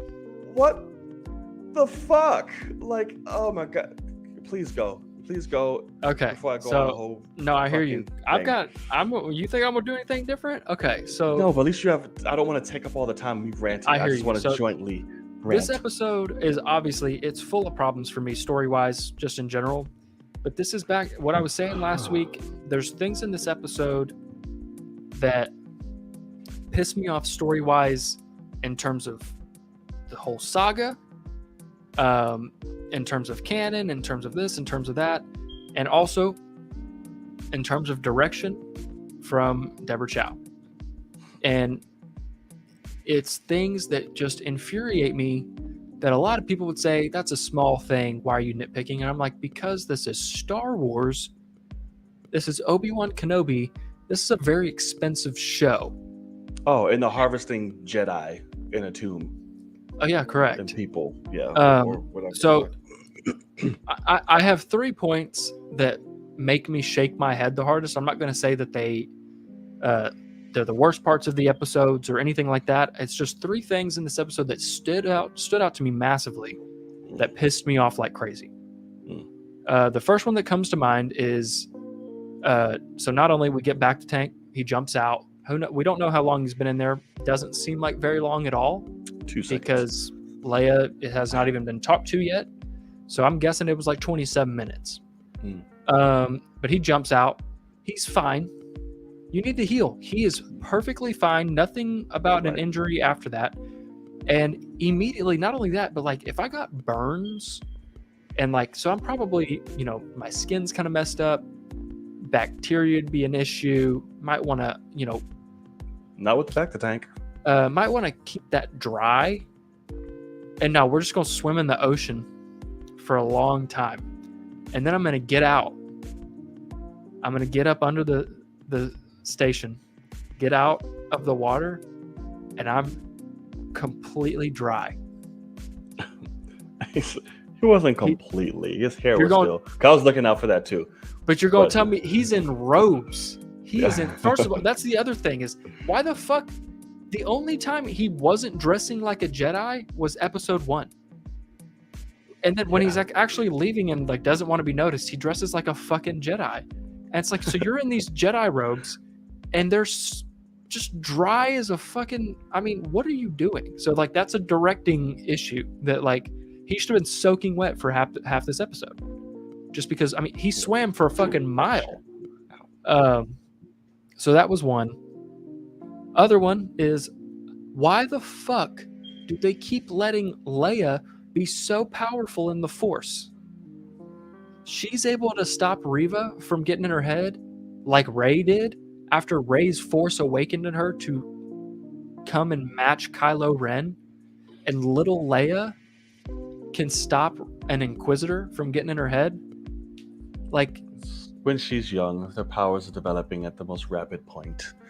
But that's the thing, is then it just stops. Like it stops until she's 50. I don't know. I don't know what the fuck they're doing with that. How in the fuck does Obi-Wan leave this series going, I need to get back to Luke? Like, he would go, this girl is obviously very powerful in the Force. I'm gonna just put all my rocks in her basket. She's fucking stopping. He's never around the time she's using this shit. But well, she has used it on him and read his feelings. And I know that's not like. But also she's like, she's surviving through all this. Right. So yeah, and he can feel it. I mean, he can feel it, but he's not seeing the extent of it. Like I can see, like of course he knows from getting. Of course she's gonna be forced. But what's he getting from Luke right now? He ain't getting shit from Luke. Nothing, because he's too busy with Leia. Yeah. So I mean, she's too busy being fucking kidnapped every 2 seconds. It's so that stuff infuriates me. And then the one, is this a staring contest? Shit. Just talking shit to an Inquisitor, like she's a G.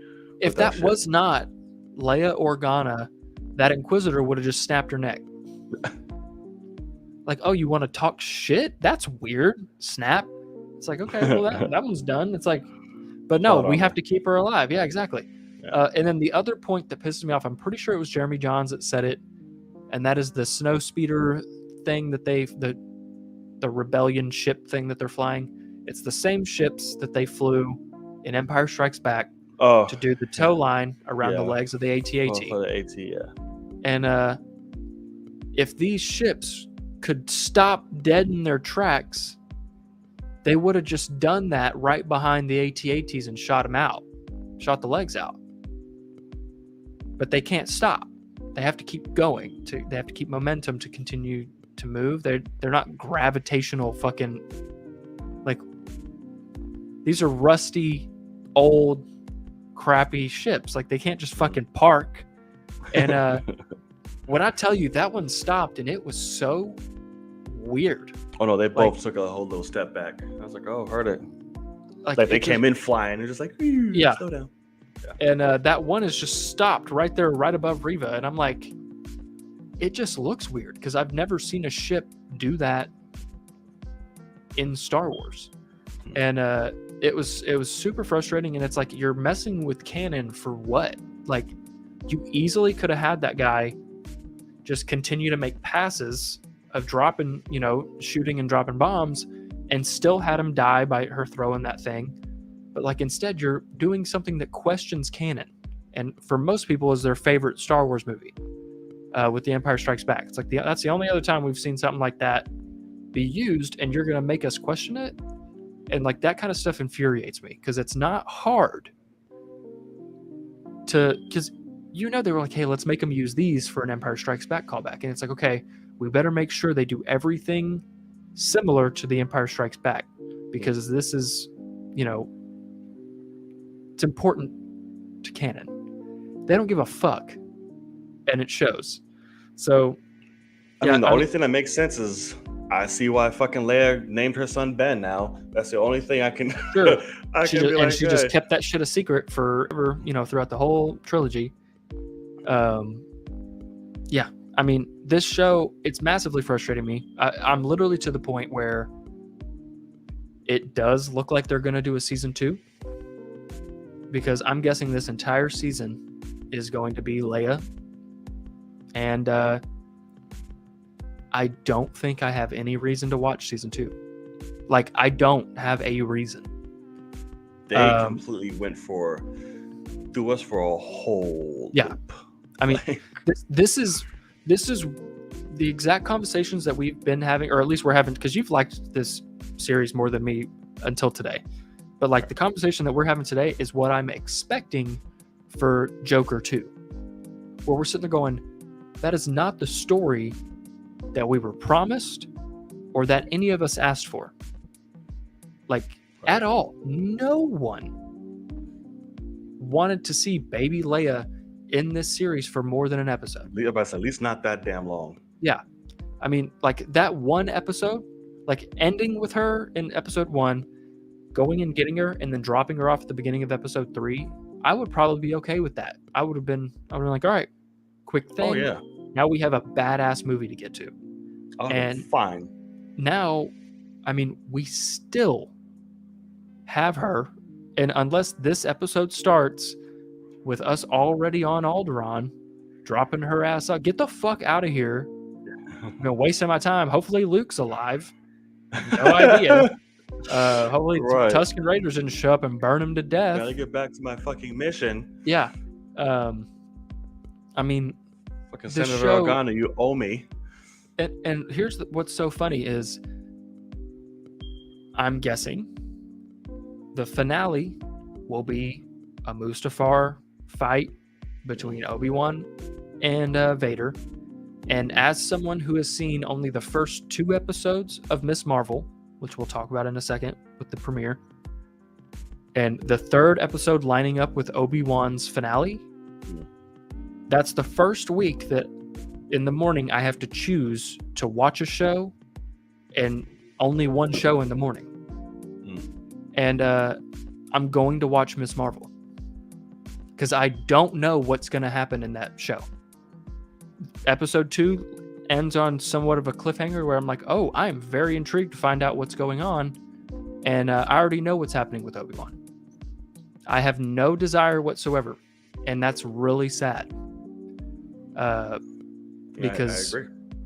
I mean, really and truly, like, even to the point of like, yeah, I want to see him and Vader fight. I've already seen it. I've already seen him fight. nothing is going to change. I mean, it shouldn't change. So yeah, I'm Hayden super spoke on that confused too.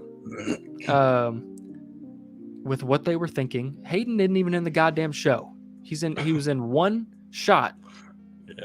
Yeah. 2 shots. He was in that makeup when they were putting the helmet on, and then he's in the cloak off in the distance. He's not in that suit one fucking time. I mean, and if he is, you can't notice. It's in a suit, but you're not. It doesn't make a damn difference. Because they already did. You see the picture that was him and then his 2 stunt doubles? Mhm. One does the lightsaber stuff, and one walks. One walks. One does the Vader walk. He can't do the Vader walk. He's fucking Vader. They literally said his job is to walk and sit down. Okay.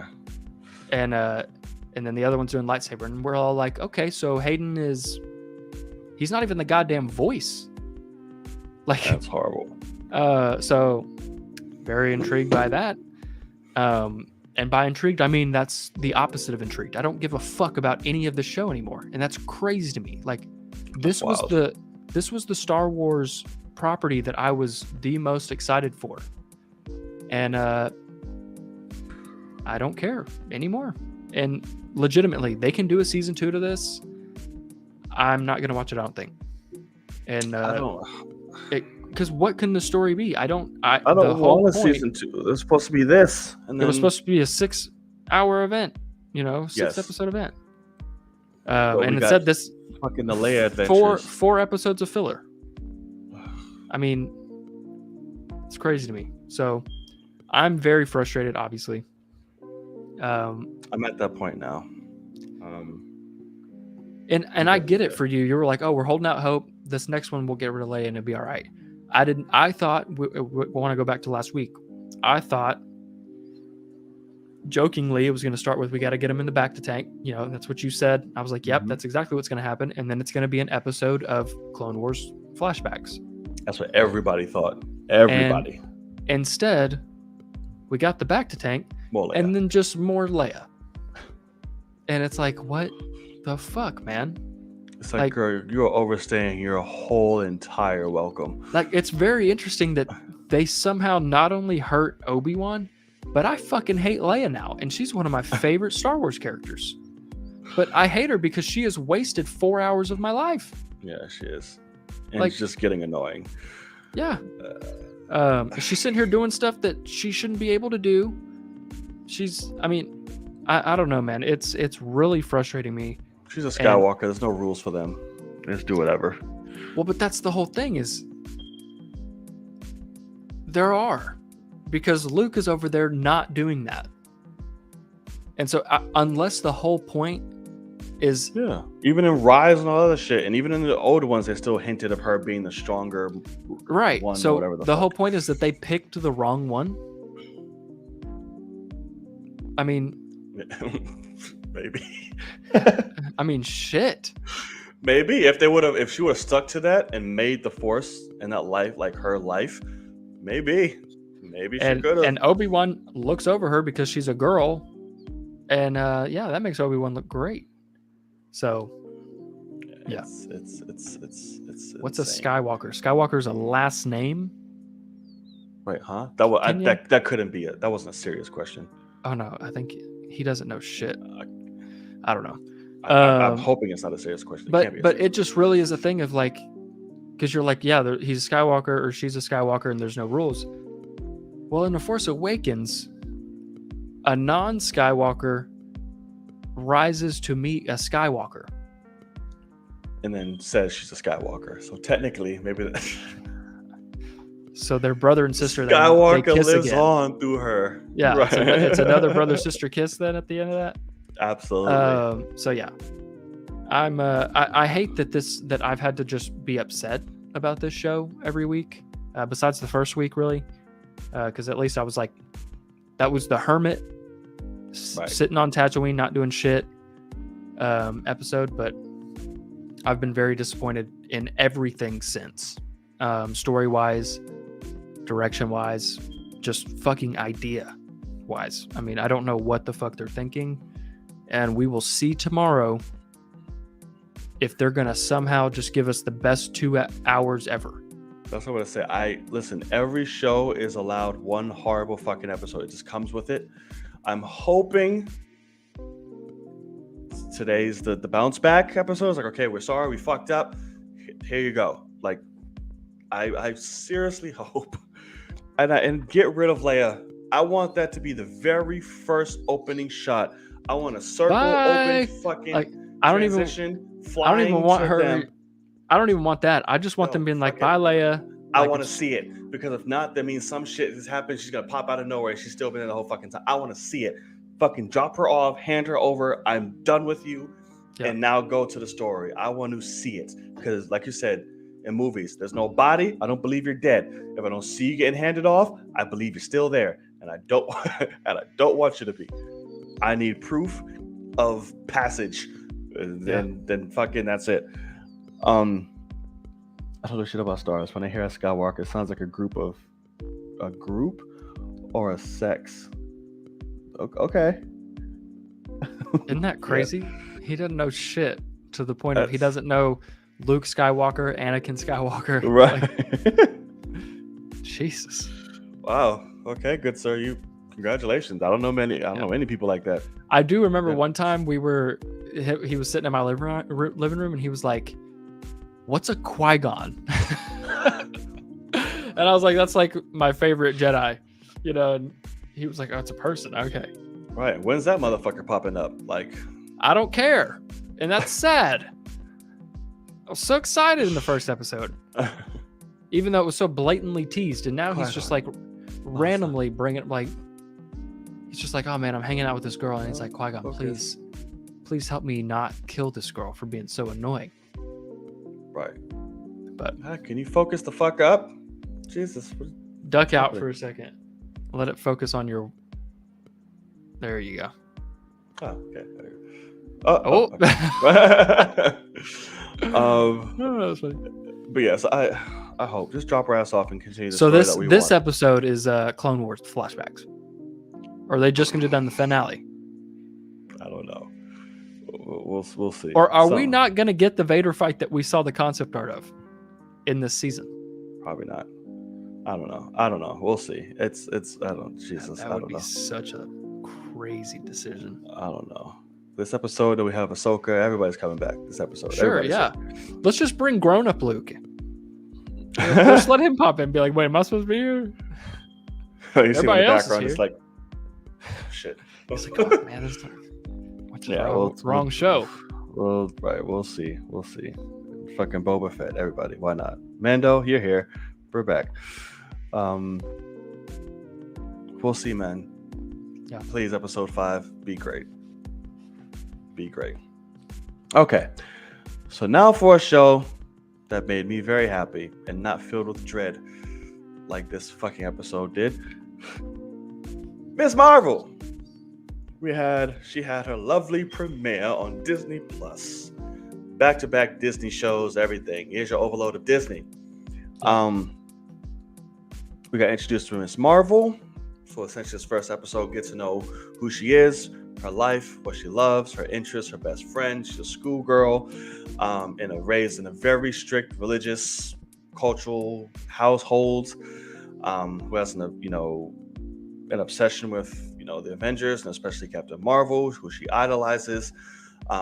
This doesn't give us a lot from a story perspective. Just it tells us about her, it's her. Correct.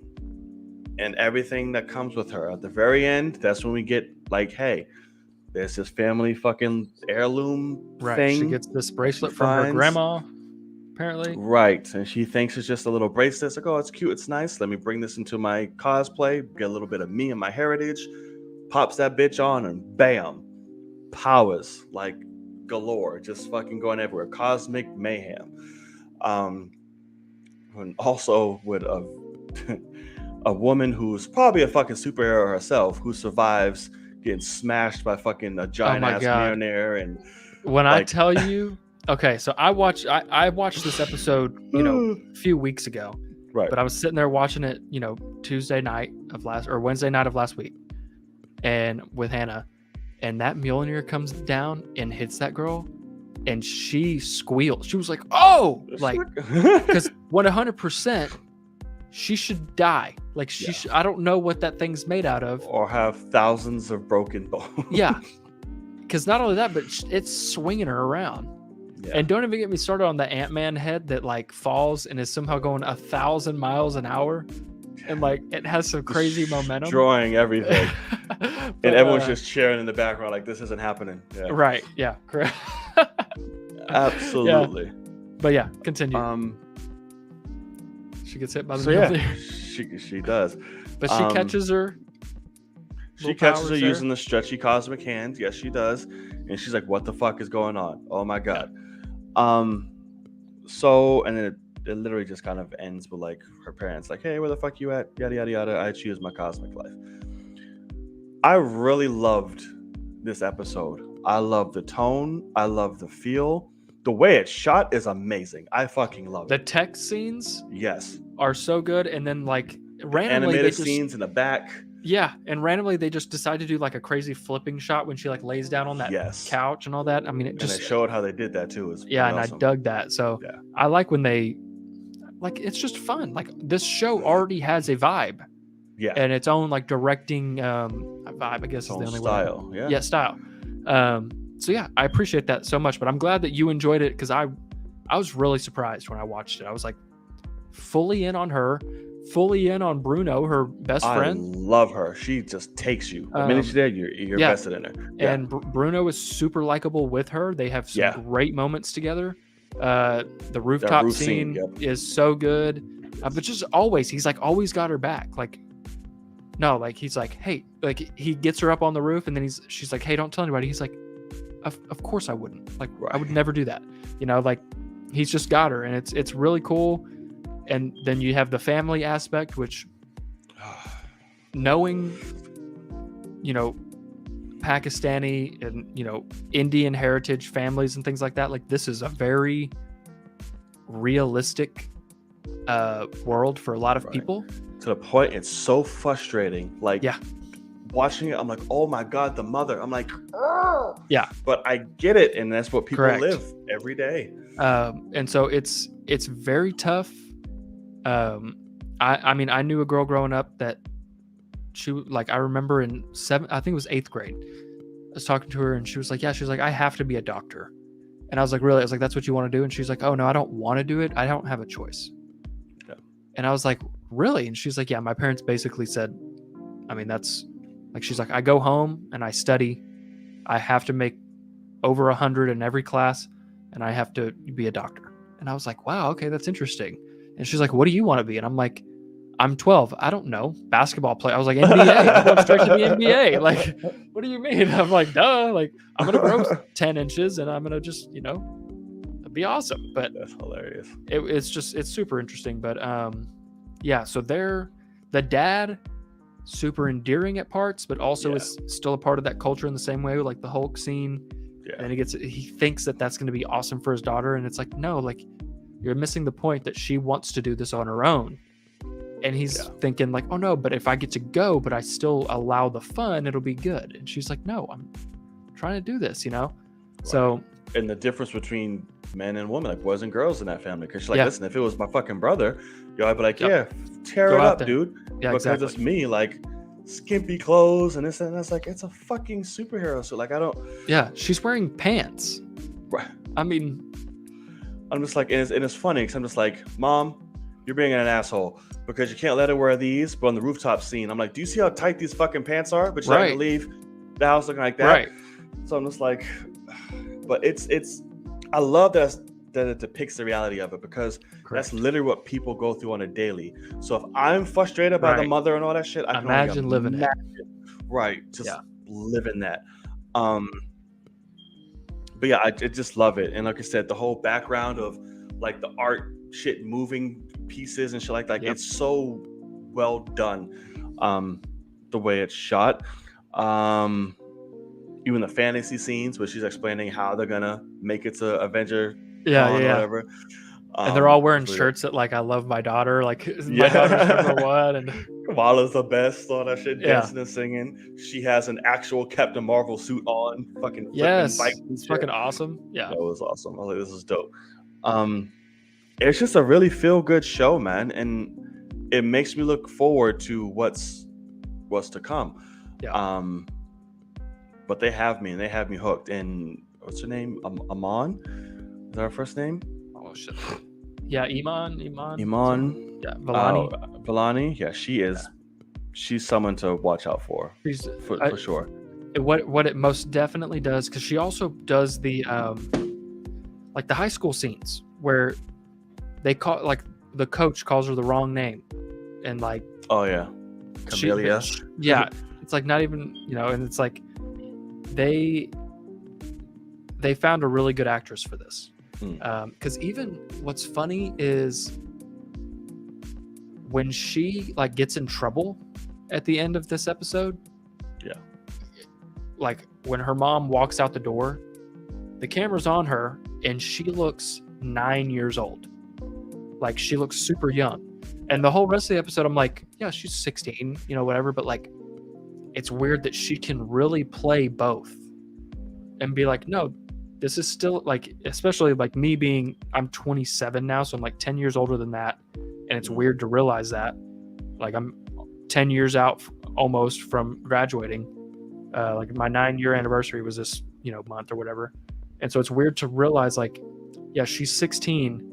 She's still a kid, and she's also trying to grow up at the same time. And like, that's a weird age for her, and it's a weird time for me to think about, because I think when I was that age and I was like, I was a kid just fucking around doing dumb stuff, And so I really think they teeter back and forth well. And yeah, the surprising thing for me was the relationship with her and Bruno. I just really liked that in this first episode. Yeah. So it's good chemistry fun. Too. Really good. Yeah, super fun, and very excited to see where. And obviously a goes. Future kind of interest, because that rooftop also was just like, yeah. I mean, the chemistry's there. They have to, feed on that at some point, I would think. But yeah, I can imagine for sure. Yeah. Yeah, I'm here for it. Chances Brie Larson pops up. Like in the finale. Yeah, sure. At any point. Yeah, I think it's high. Yeah, it's pretty high. Since because I want to say they shot the Marvels first, if I remember correctly. And so. Did they? I don't think they shot them all. Did they not? I don't know. I could have sworn I heard that. I don't think they shot the Marvels first. Okay. Because remember, that got announced not too long ago about even getting a director for it. Okay. With Miss Marvel, was like, hey, it's a thing. But either way, like if it was flipped, because I know like Iman shot back to back basically. Yeah. So I think it makes sense that at some point they were in a similar spot or whatever, and it's just a quick cameo, I'm sure, because something has to lead into the Marvels with her, So or maybe we get both. There. Maybe we get her and Monica. Well, that's the thing, is how does her and Monica meet up? In terms of Brie and Carol Danvers and Monica. I don't think they will. I think they'll save that for the movie because they have history, and if they just jump towards that from WandaVision to here and like everything's okay, I wouldn't want that. Like, I want to know why she's fucking pissed off at Carol and all that shit. I don't want that skipped over. So probably right. Well, yeah. So that's the thing is, what's up with the grandma? She has this thing. Yeah. Yep. The mom knows about it. She does. Immediately, she's like, in the attic with this shit. Like, even she mentioned it at the end. She's like, listen, I've seen what people do when they get wrapped up in their fantasies. Like, it's And so, it's a lot. What is the deal with that? Are we about to see some flashbacks of some awesome Pakistani woman running around, 50 years ago, fucking people up with some cosmic shit? Be dope. I think we might, and I'm here for it. Yeah, I'm definitely intrigued, man. The vibe. I can see people saying, "Hey, very much a mirror of Peter Parker in a lot of ways from the MCU version." 16-year-old kid obsessed with the Avengers, all these things. It's like, yeah, that's kind of going to be the point, I think, of most child characters now. Fucking kids who's not going to be obsessed with the exactly. Avengers. I mean, if this was me, I would 100% be them. So. Oh yeah. Yeah. I really the standout scenes though are definitely the Dad Hulk scene, which what Walker said, the Hulk scene's hilarious and then immediately heartbreaking. Yeah. Because you understand her as fans, you go, they can't be double Hulk. Like, it's like, no, like she's going to go be in the Captain Marvel contest and they've been working on it forever. Like, you can't do that. But then it's also just so heartbreaking because the dad immediately is just sad and he's like, we're not going. And it's like, damn. It's rough. Like, Jesus, I know. It's like, like you leave me no fucking choice but to sneak out. So yeah, it's too much. But I will. There's a negative I have. Okay. It's not with the show overall. It's what they didn't put, like from a timeline standpoint. Okay. We're at AvengerCon. We have everybody and their mother, all the Avengers, this, that, and that. We have Captain America, who is not Sam anywhere. There's no Captain America anywhere. Ooh. Anywhere. So it's like you have everyone and their mother, but our new Captain America is nowhere to be found. So it's still showing. This is a sequel more to Endgame then. I don't know. Because that's what this episode starts with, is her recounting Endgame. Right. So maybe this takes place very soon after Endgame. If that's so, I needed that explanation because just jumping off of that, I'm like, no, you're not wrong there, bro. Because obviously no one knows about Sam until the show. Right. And the show was what, 6 months after or something like that? Yeah. If I remember correctly. God, it's so weird how long ago that show was now that we talk about it. But so it's just like, I don't, and I get it. Yeah, we're in Jersey, yada, yada, yada, home of Steve, or like all that, whatever the fuck. But no, he's not Captain America anymore, y'all. At least if you're going to do the two, fine, but show that this is our Captain America right now. Right. But if it's directly after or like sometime this is before that. But they should have called that out. Right. Yeah.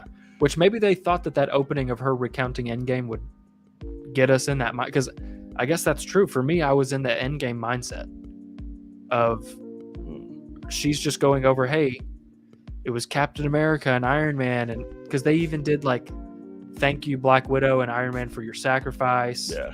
All that kind of stuff. Like, we're still on that. I'm glad she finally got recognition. Yeah. So I think that we're still on that. I think that this is probably prior to Falcon the Winter Soldier. Before. Yeah, prior. Is that that makes them up? Sorry. Yeah. Because even then, she should know, and like AvengerCon should know, but like. Yes, because the world fucking know he's. I don't know. Yeah, but like the finale of like Falcon the Winter Soldier, there could be people in America that don't know about Sam being Captain America yet, but the people at AvengerCon do. Oh yeah, but I say enough people at fucking AvengerCon should. So I definitely think that this is going to be before, but I didn't even think about that before because I was just in that Endgame mindset. But that's very true. Yeah, very true. Come on, like Jesus. Yeah. Like, but I'm hoping again that's you putting it together, or possibly rewriting it, or we're just going off the end exactly. Game. But if that wasn't explained, and that could just be a fangirling over her beating the shit out of Thanos. But who knows? I don't know. Hopefully we get better placement, but if not, that's really fucked up, and that annoyed me. I'm looking, I was like, where the fuck is Sam? Well, now that I think about it, like, I'm trying to think of any black characters in the show. All I saw was a Black Panther. Oh, in the show? Yeah. Well, hero references. Like, I'm trying to think of actors. I don't remember. No, there's none. Yeah. Okay. Interesting. Yeah. Which is fine. We got more than enough. Like we said, we got our diversity and some being people who aren't represented. That's correct. Perfectly fine. But because of that, I'm expecting you to also have your head on a stick to represent, like, hey, our Captain America's black now. Yeah. The other one's gone. Like, we got it. So I'm like, you even have fucking America's ass notebooks. Like, what? Right. Like, come on. So I don't know. We'll see. So that's kind of leads off of what I guess to start the our discussion, part after the show here, with what Kenya said. He said, so y'all are cool with the world finding out about the Endgame fight and all the other heroes outside of the Avengers from a podcast discussion. He says, because no one should know about anyone outside of the Avengers. I don't see a problem with that at all. Yeah, I don't either. It's Scott Lang. Yeah. Scott Lang was going on podcasts. That's why there's America's Ass notebooks. He came up with that. Right. And like, he's the one that said that. He's going to be like, yeah, America's Ass, man. He's fucking awesome. So yeah, I mean, I'm perfectly fine with it. Because at the end of the day too, I don't think it's just a podcast discussion. I think I would probably guess they had to do some mad PR after Endgame happened and the big Thanos fight. And right. Plus he's doing interviews, so I'm sure he's had other because I mean, like people on at the there. end of the day, he's the one that came up with the quantum realm time travel. Yeah. So he was on Good Morning America and all that shit talking about here's why your ex-husband just showed back up that, disappeared while y'all were in the middle of fucking. And he just had a really weird, he just woke up in a 9-year-old's bed butt naked because that's who moved in after y'all. Some horrible thing happened. Right. Like, so I would guess that because also who does PR for the Avengers after Endgame? Tony's dead, Black Widow's dead, and Cap's gone. Scott Lang. He's the only one of that original group. Hulk. You're going to have Hulk walking around. Hawkeye's retired. Fucking Hulk's he doesn't give a shit. He's like, I'm trying to help my cousin out here. Fuck y'all. Well, I mean, it's like, I don't think Hulk wants to be on TV, as the Hulk, which I guess he barely likes being around people. So it's like, he spent 9 months in a gamma lab by himself or whatever it was. Like, I mean, he's not about that life. So I mean, and Scott Lang's like, yeah, I'll do it. So it's kind of funny to think about, but Captain Marvel's flying around the universe somewhere. Like, yeah, she dipped. Right. And they do kind of talk about that. Like, oh, she just had better things. She was having important things to do. Like, she left us and yada yada yada. So maybe they'll play off that as to why Monica's mad at her. But yeah, maybe. We shall see. All right, that's going to do it. That's going to wrap up our show in terms of all of our headlines and topics. So now we leave it to you guys. So here in the live chat, please let us know what you got. Let it fly. And we'll talk about it. I want to talk about this really quick that was just mentioned. And it was really, really fucking stupid. Okay. Involving Buzz Lightyear. Oh. So apparently, damn, it was just here and Twitter automatically just fucking switched itself. Oh, gotcha. So basically, oh, wow. Thankfully, it's trending. Patricia Heaton, who is famous for one of the fucking shows, like I guess, is talking shit about Buzz Lightyear because they didn't give it to Tim Allen to voice. And basically how she's saying that... Fuck that. Right. That they're castrating. Oh, yeah. Why would they completely castrate this iconic, beloved character by not giving Tim Allen the role he originated? Because Tim Allen says some dumb shit also throughout the years, and we don't give a shit. Like, we don't need it. Also, like, that's the point. Toy. Is the toy is not as cool as the real guy. Like, right. And you can't get the real guy to voice the fucking toy. It's right. a toy. It's Tim Allen in the Pixar Toy Story world is a voice actor, and not even a good one. He only does shit for toys. Right. He's trying to emulate Chris Evans, and he's doing a shit job. So, I mean, right. How about? And plus, he says some dumb, ignorant shit. The fact that I mean, now I recognize her. But the Where's fact she? that Everyone loves Raymond. Isn't that where she's from? Yes. But the fact that I don't know you by your name really makes sense as to why you're trying to get a headline right now. Right. So you Right. can fuck off. Tim Allen can eat my ass, even though they're doing more Santa Claus stuff with him. They are. But still. Wow. Let's see. Yeah, Matt Reeves has been fucking teasing the fuck out of people for Ben Affleck shit and making shit worse. Really? Oh yeah. I haven't seen any of this.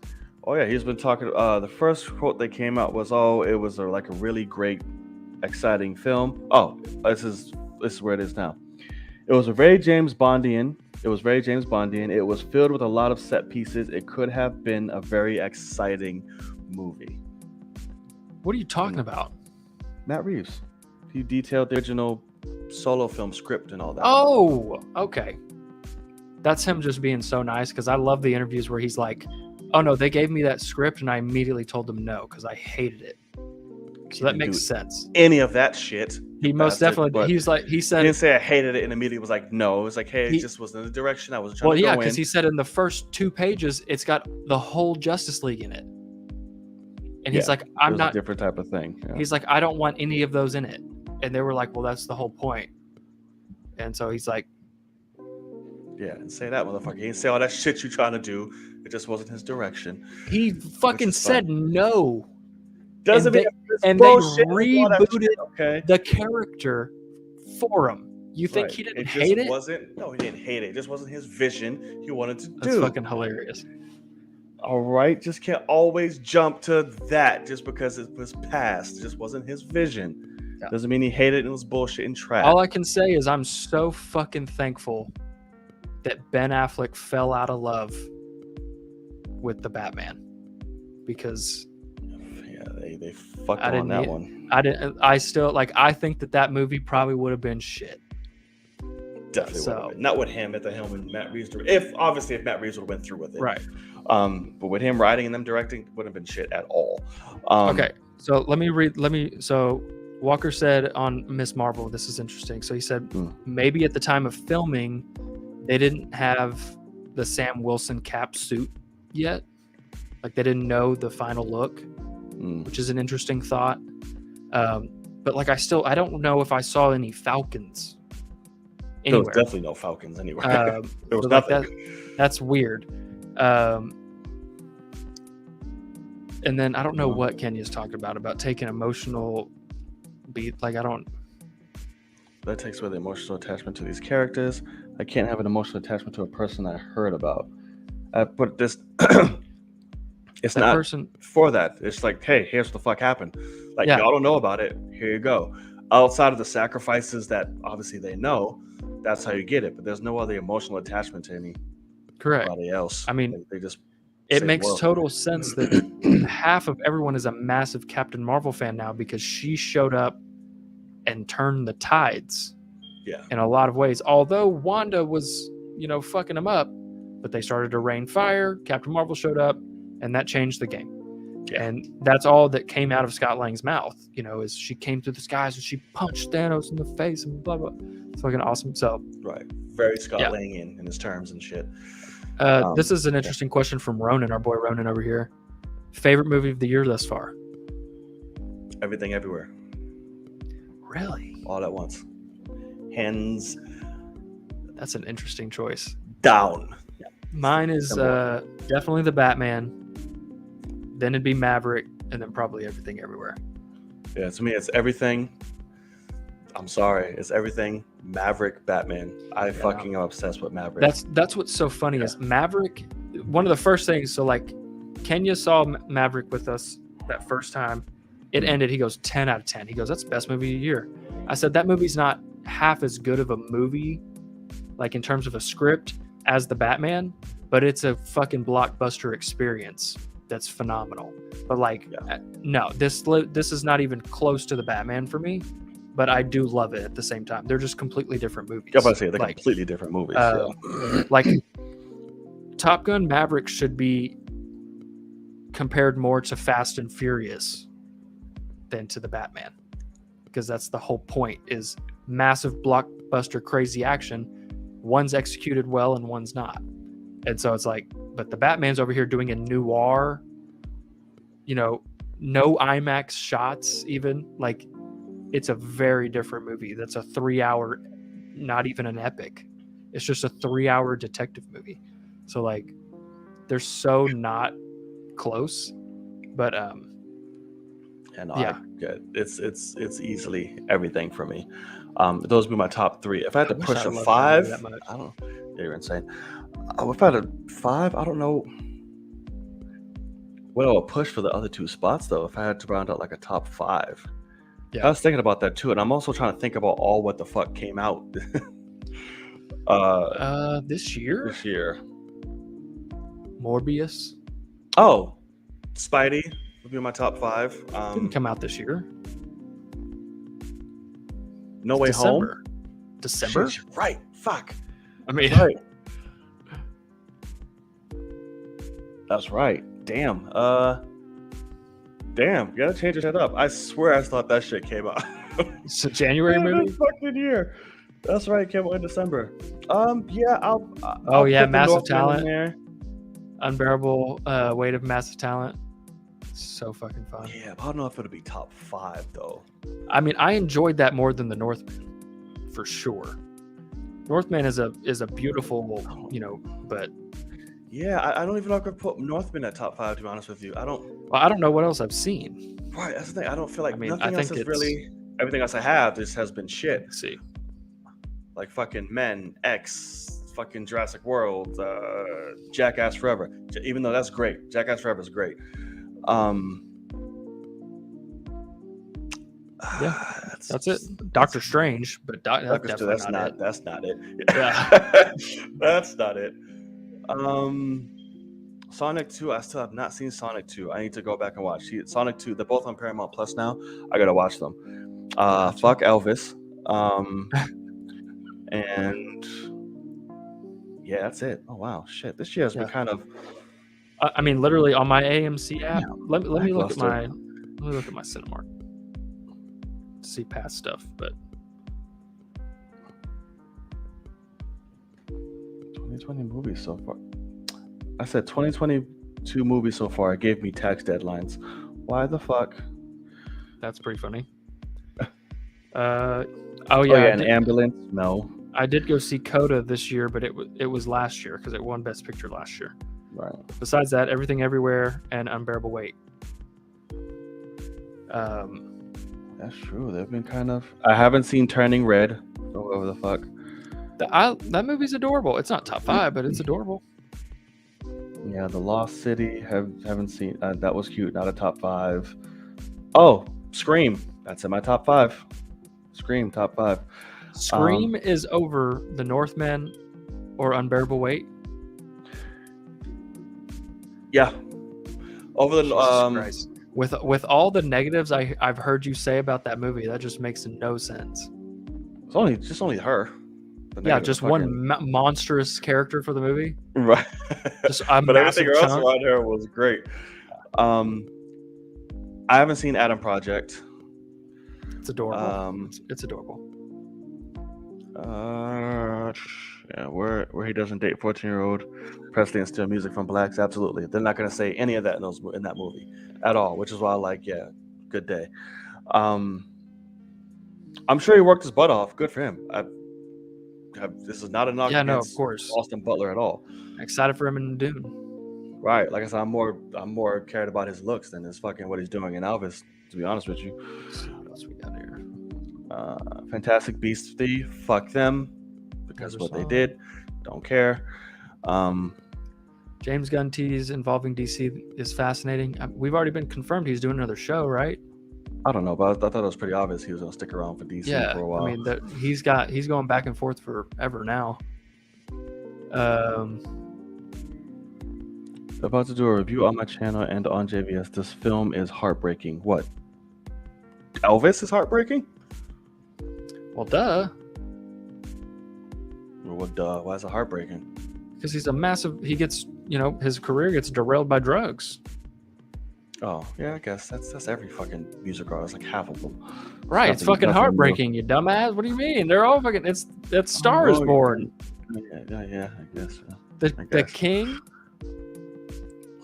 The Elvis. Yeah, he Fucking was the king. king. I mean, it doesn't mean, I'm not saying he didn't steal all that shit, but he still was the king. Yeah, to particular people, yes. Man, it was just a G.I. Jane joke. Leave me alone. Funny. That's good, Kenya. The G.I. Joe, yeah. Let's see. That was the thing is some of the One Punch Man thing came out earlier, and then someone made a I video. was trying to think about, yeah. And he's like, here's my fucked casting for One Punch Man, and the first thing was that. It's so good. Right. We talk about what? He doesn't like what you're saying about Elvis. Are you even gonna see that? No, I'm not gonna fucking Okay. see that. Listen, defend Elvis all you want, brother, but it is not gonna fly here. I commend your argument, but it's not gonna work here. So if you Mac is a movie of the year for me. Objectively, The Batman is a movie of the year. I guess so. Also, Lightyear's okay, but I've heard mixed things about Lightyear, which makes me sad. That is the first time I've heard anything negative about Lightyear. Yeah, I've heard mixed things about Lightyear, and it makes me sad. I don't give a shit. I'm still gonna fucking see it, but Yeah, of course. it doesn't sway me by any fucking means. I've literally heard that like the third act is just unbelievably great. Let's see. Chris Evans does a great job going through the rest of these texts, these chats, see what I might have missed. Okay, nothing too crazy. You pray that Wonder Woman comes at the end of Shazam and teaches him how to fight. That's not going to happen. That makes no sense. Well, in the animated films and comic books, she does that, but Yeah, it's but not going to happen. In a budget of live action, that makes no fucking sense. Yeah, she's not going to do that at all. Especially after Now. 84 was so bad. Oh, Jesus. Yeah, I'm still haunted by that film. I still can't believe that was a thing. Favorite movie of 2022, Depp versus Heard. That's hilarious. It's the best ending. Yeah, that was best ending, best comedy. Better third act than Batman or Top Gun. Right. Facts. Better ending and the best comedy of the year. That's for sure. Yeah, correct. And there was rumors, apparently it's not happening, that she's been recast, she's been fired, recast, refired. I don't know who the fuck to believe anymore. So I'm just like, it's whatever. But now she's doing her victim tour right now and doing all these fucking interviews. I'm like, you are making this ridiculous for yourself. You look. Did you see the one about her talking about Edward Scissorhands? Bro, when I saw, I was like, you've got to be fucking kidding me. Because all she did, because basically the woman was like, what do you think about them calling the lawyer for Johnny calling your thing the best performance ever? Right. And she's like, the lawyer for the man that convinced everyone that he had scissors for hands? And it's like, you're just confirming that you can act and he can.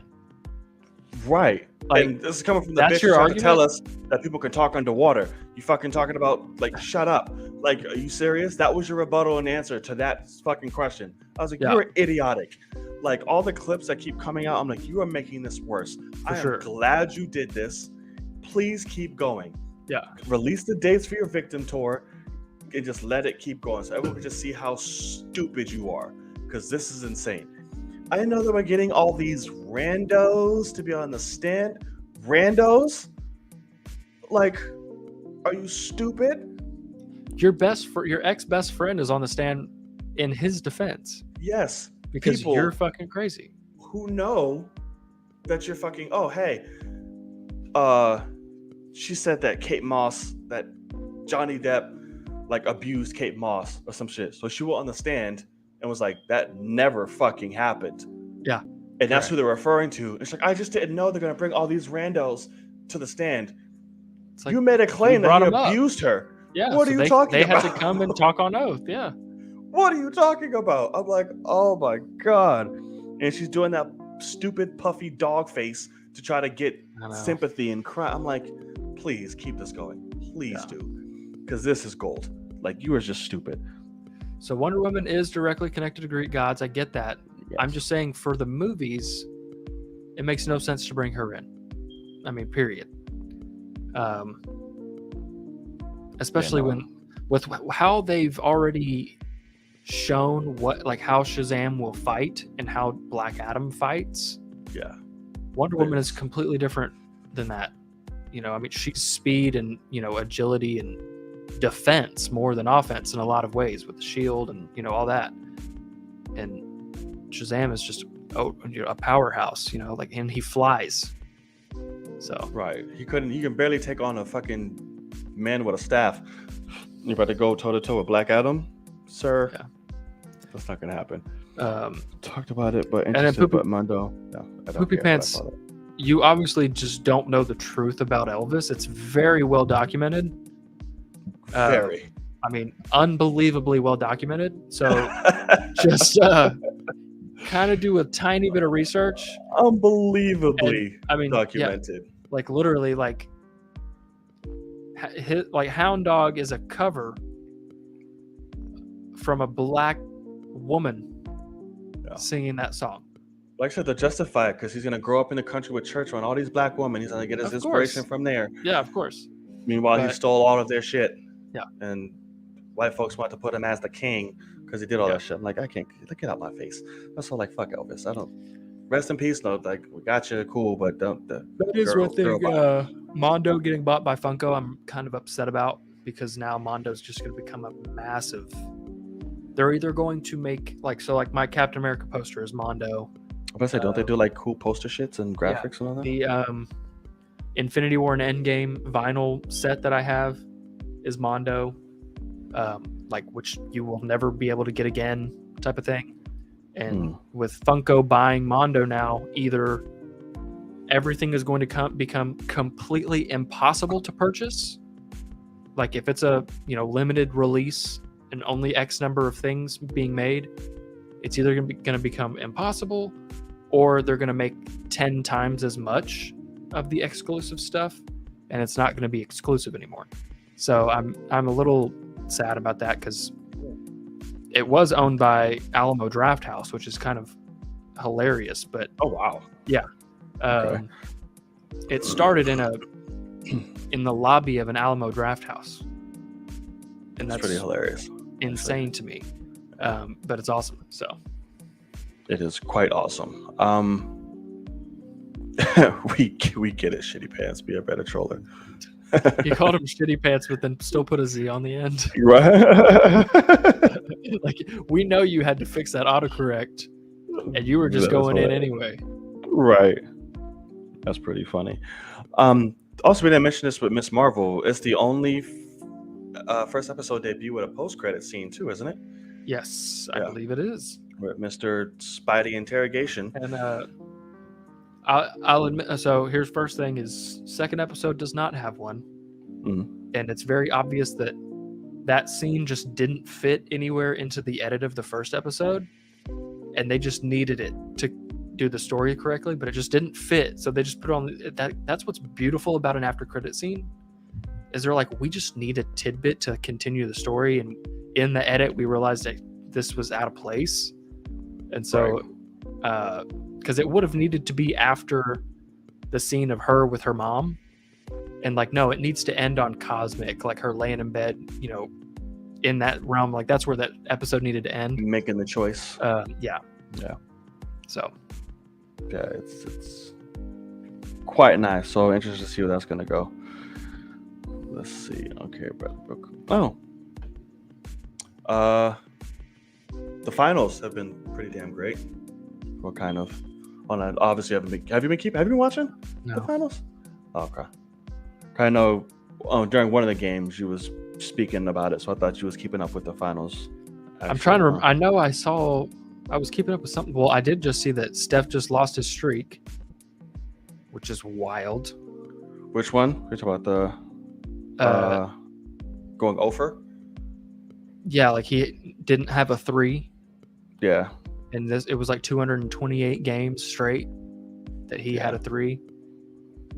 And like that's pretty wild.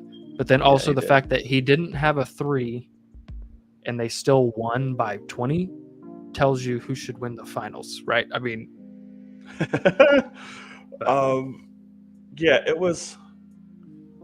it's frustrating. I don't know. He could afford to have a bad game because he carried all game 4, because I don't know what the fuck everybody else is doing. Yeah. Like all the other role players, Klay Thompson Falling apart. Oh my god. I'm just at the point. I'm like, brother, fucking retire, sit down, or leave because you're fucking doing dumb shit, like beyond dumb right now. Like you look unrecognizable. I have no idea what you're doing. And where you're at, Draymond, you've been horrible. What's Really? going on? He's been bad. He had one great game too, and then he showed up again this game. Yeah. 1, 3, and 4, trash. So what game are we on? Trash. We are on game. We just had game 5. Okay, so that means Golden State is up 3-2. 3-2. Yeah. Okay, got it.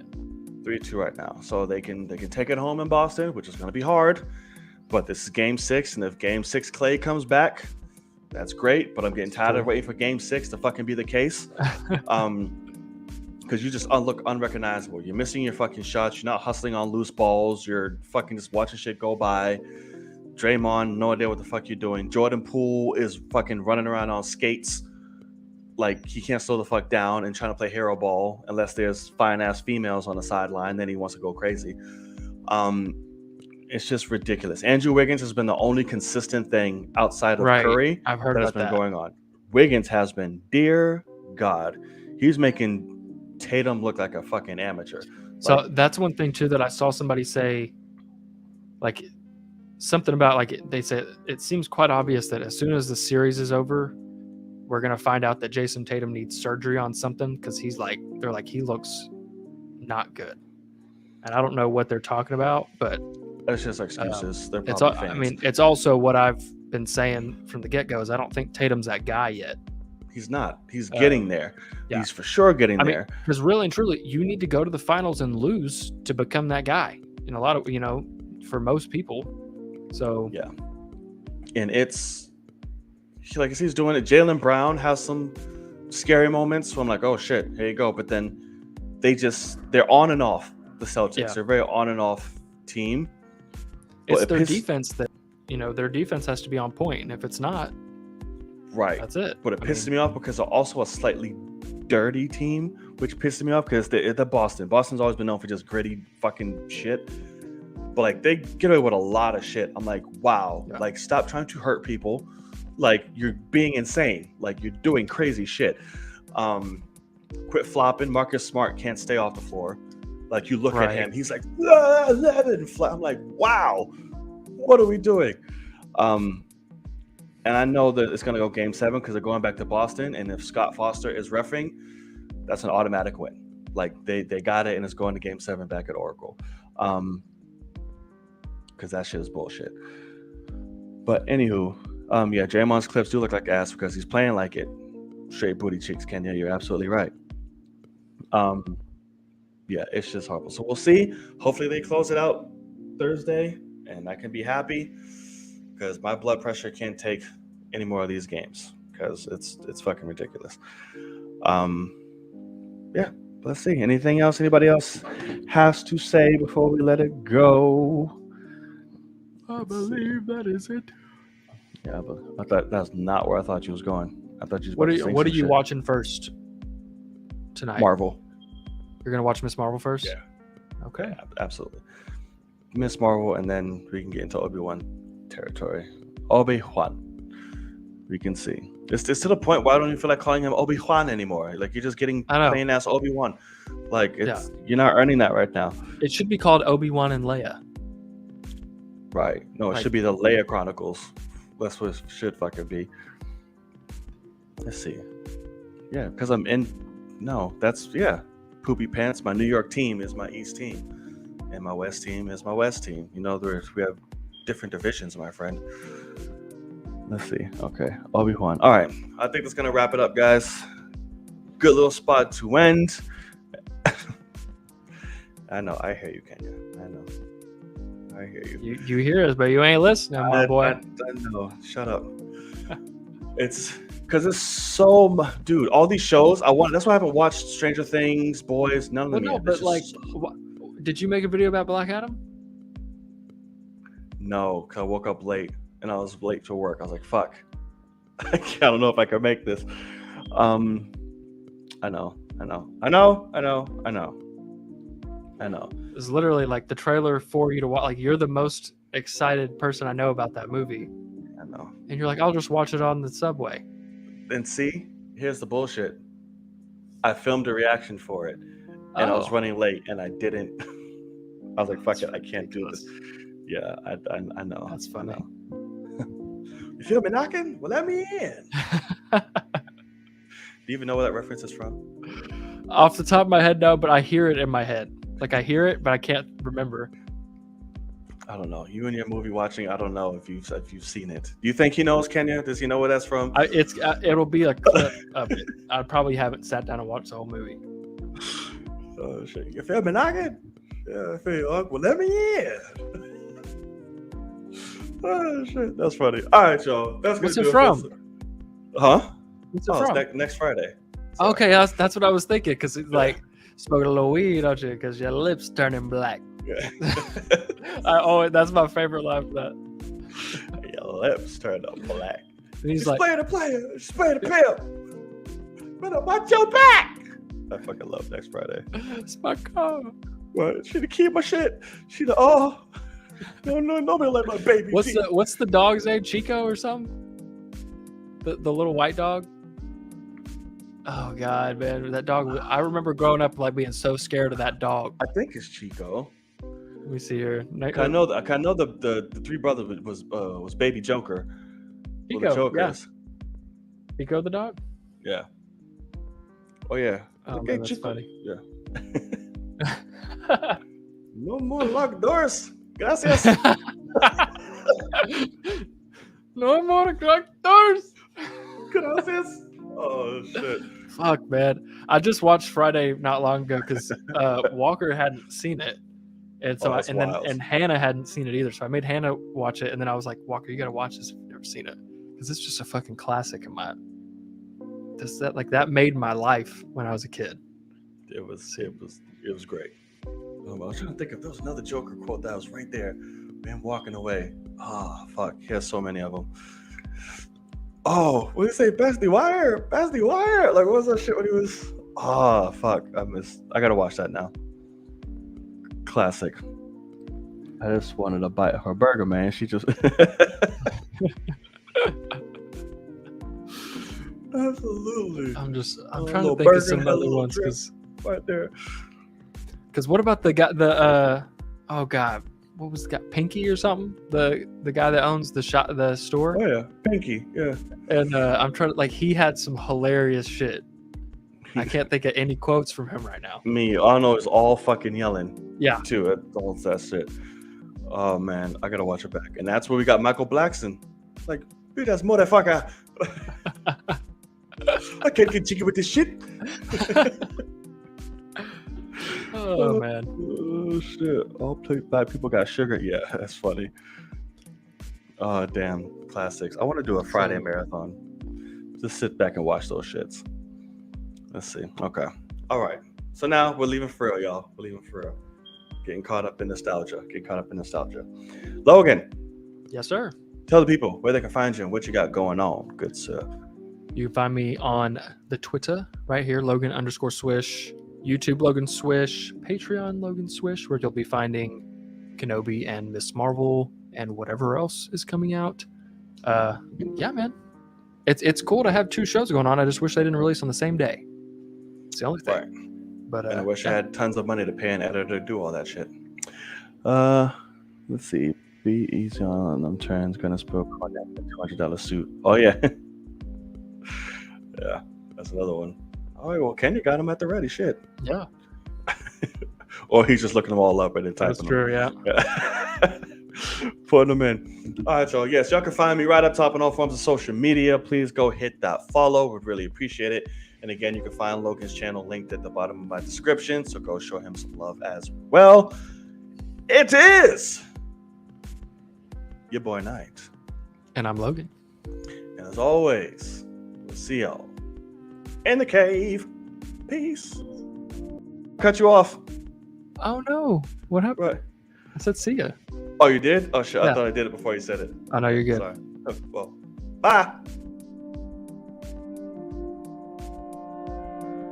Jesus Christ. There you go. That's the happened? right one, y'all. I played the fucking intro instead of the outro.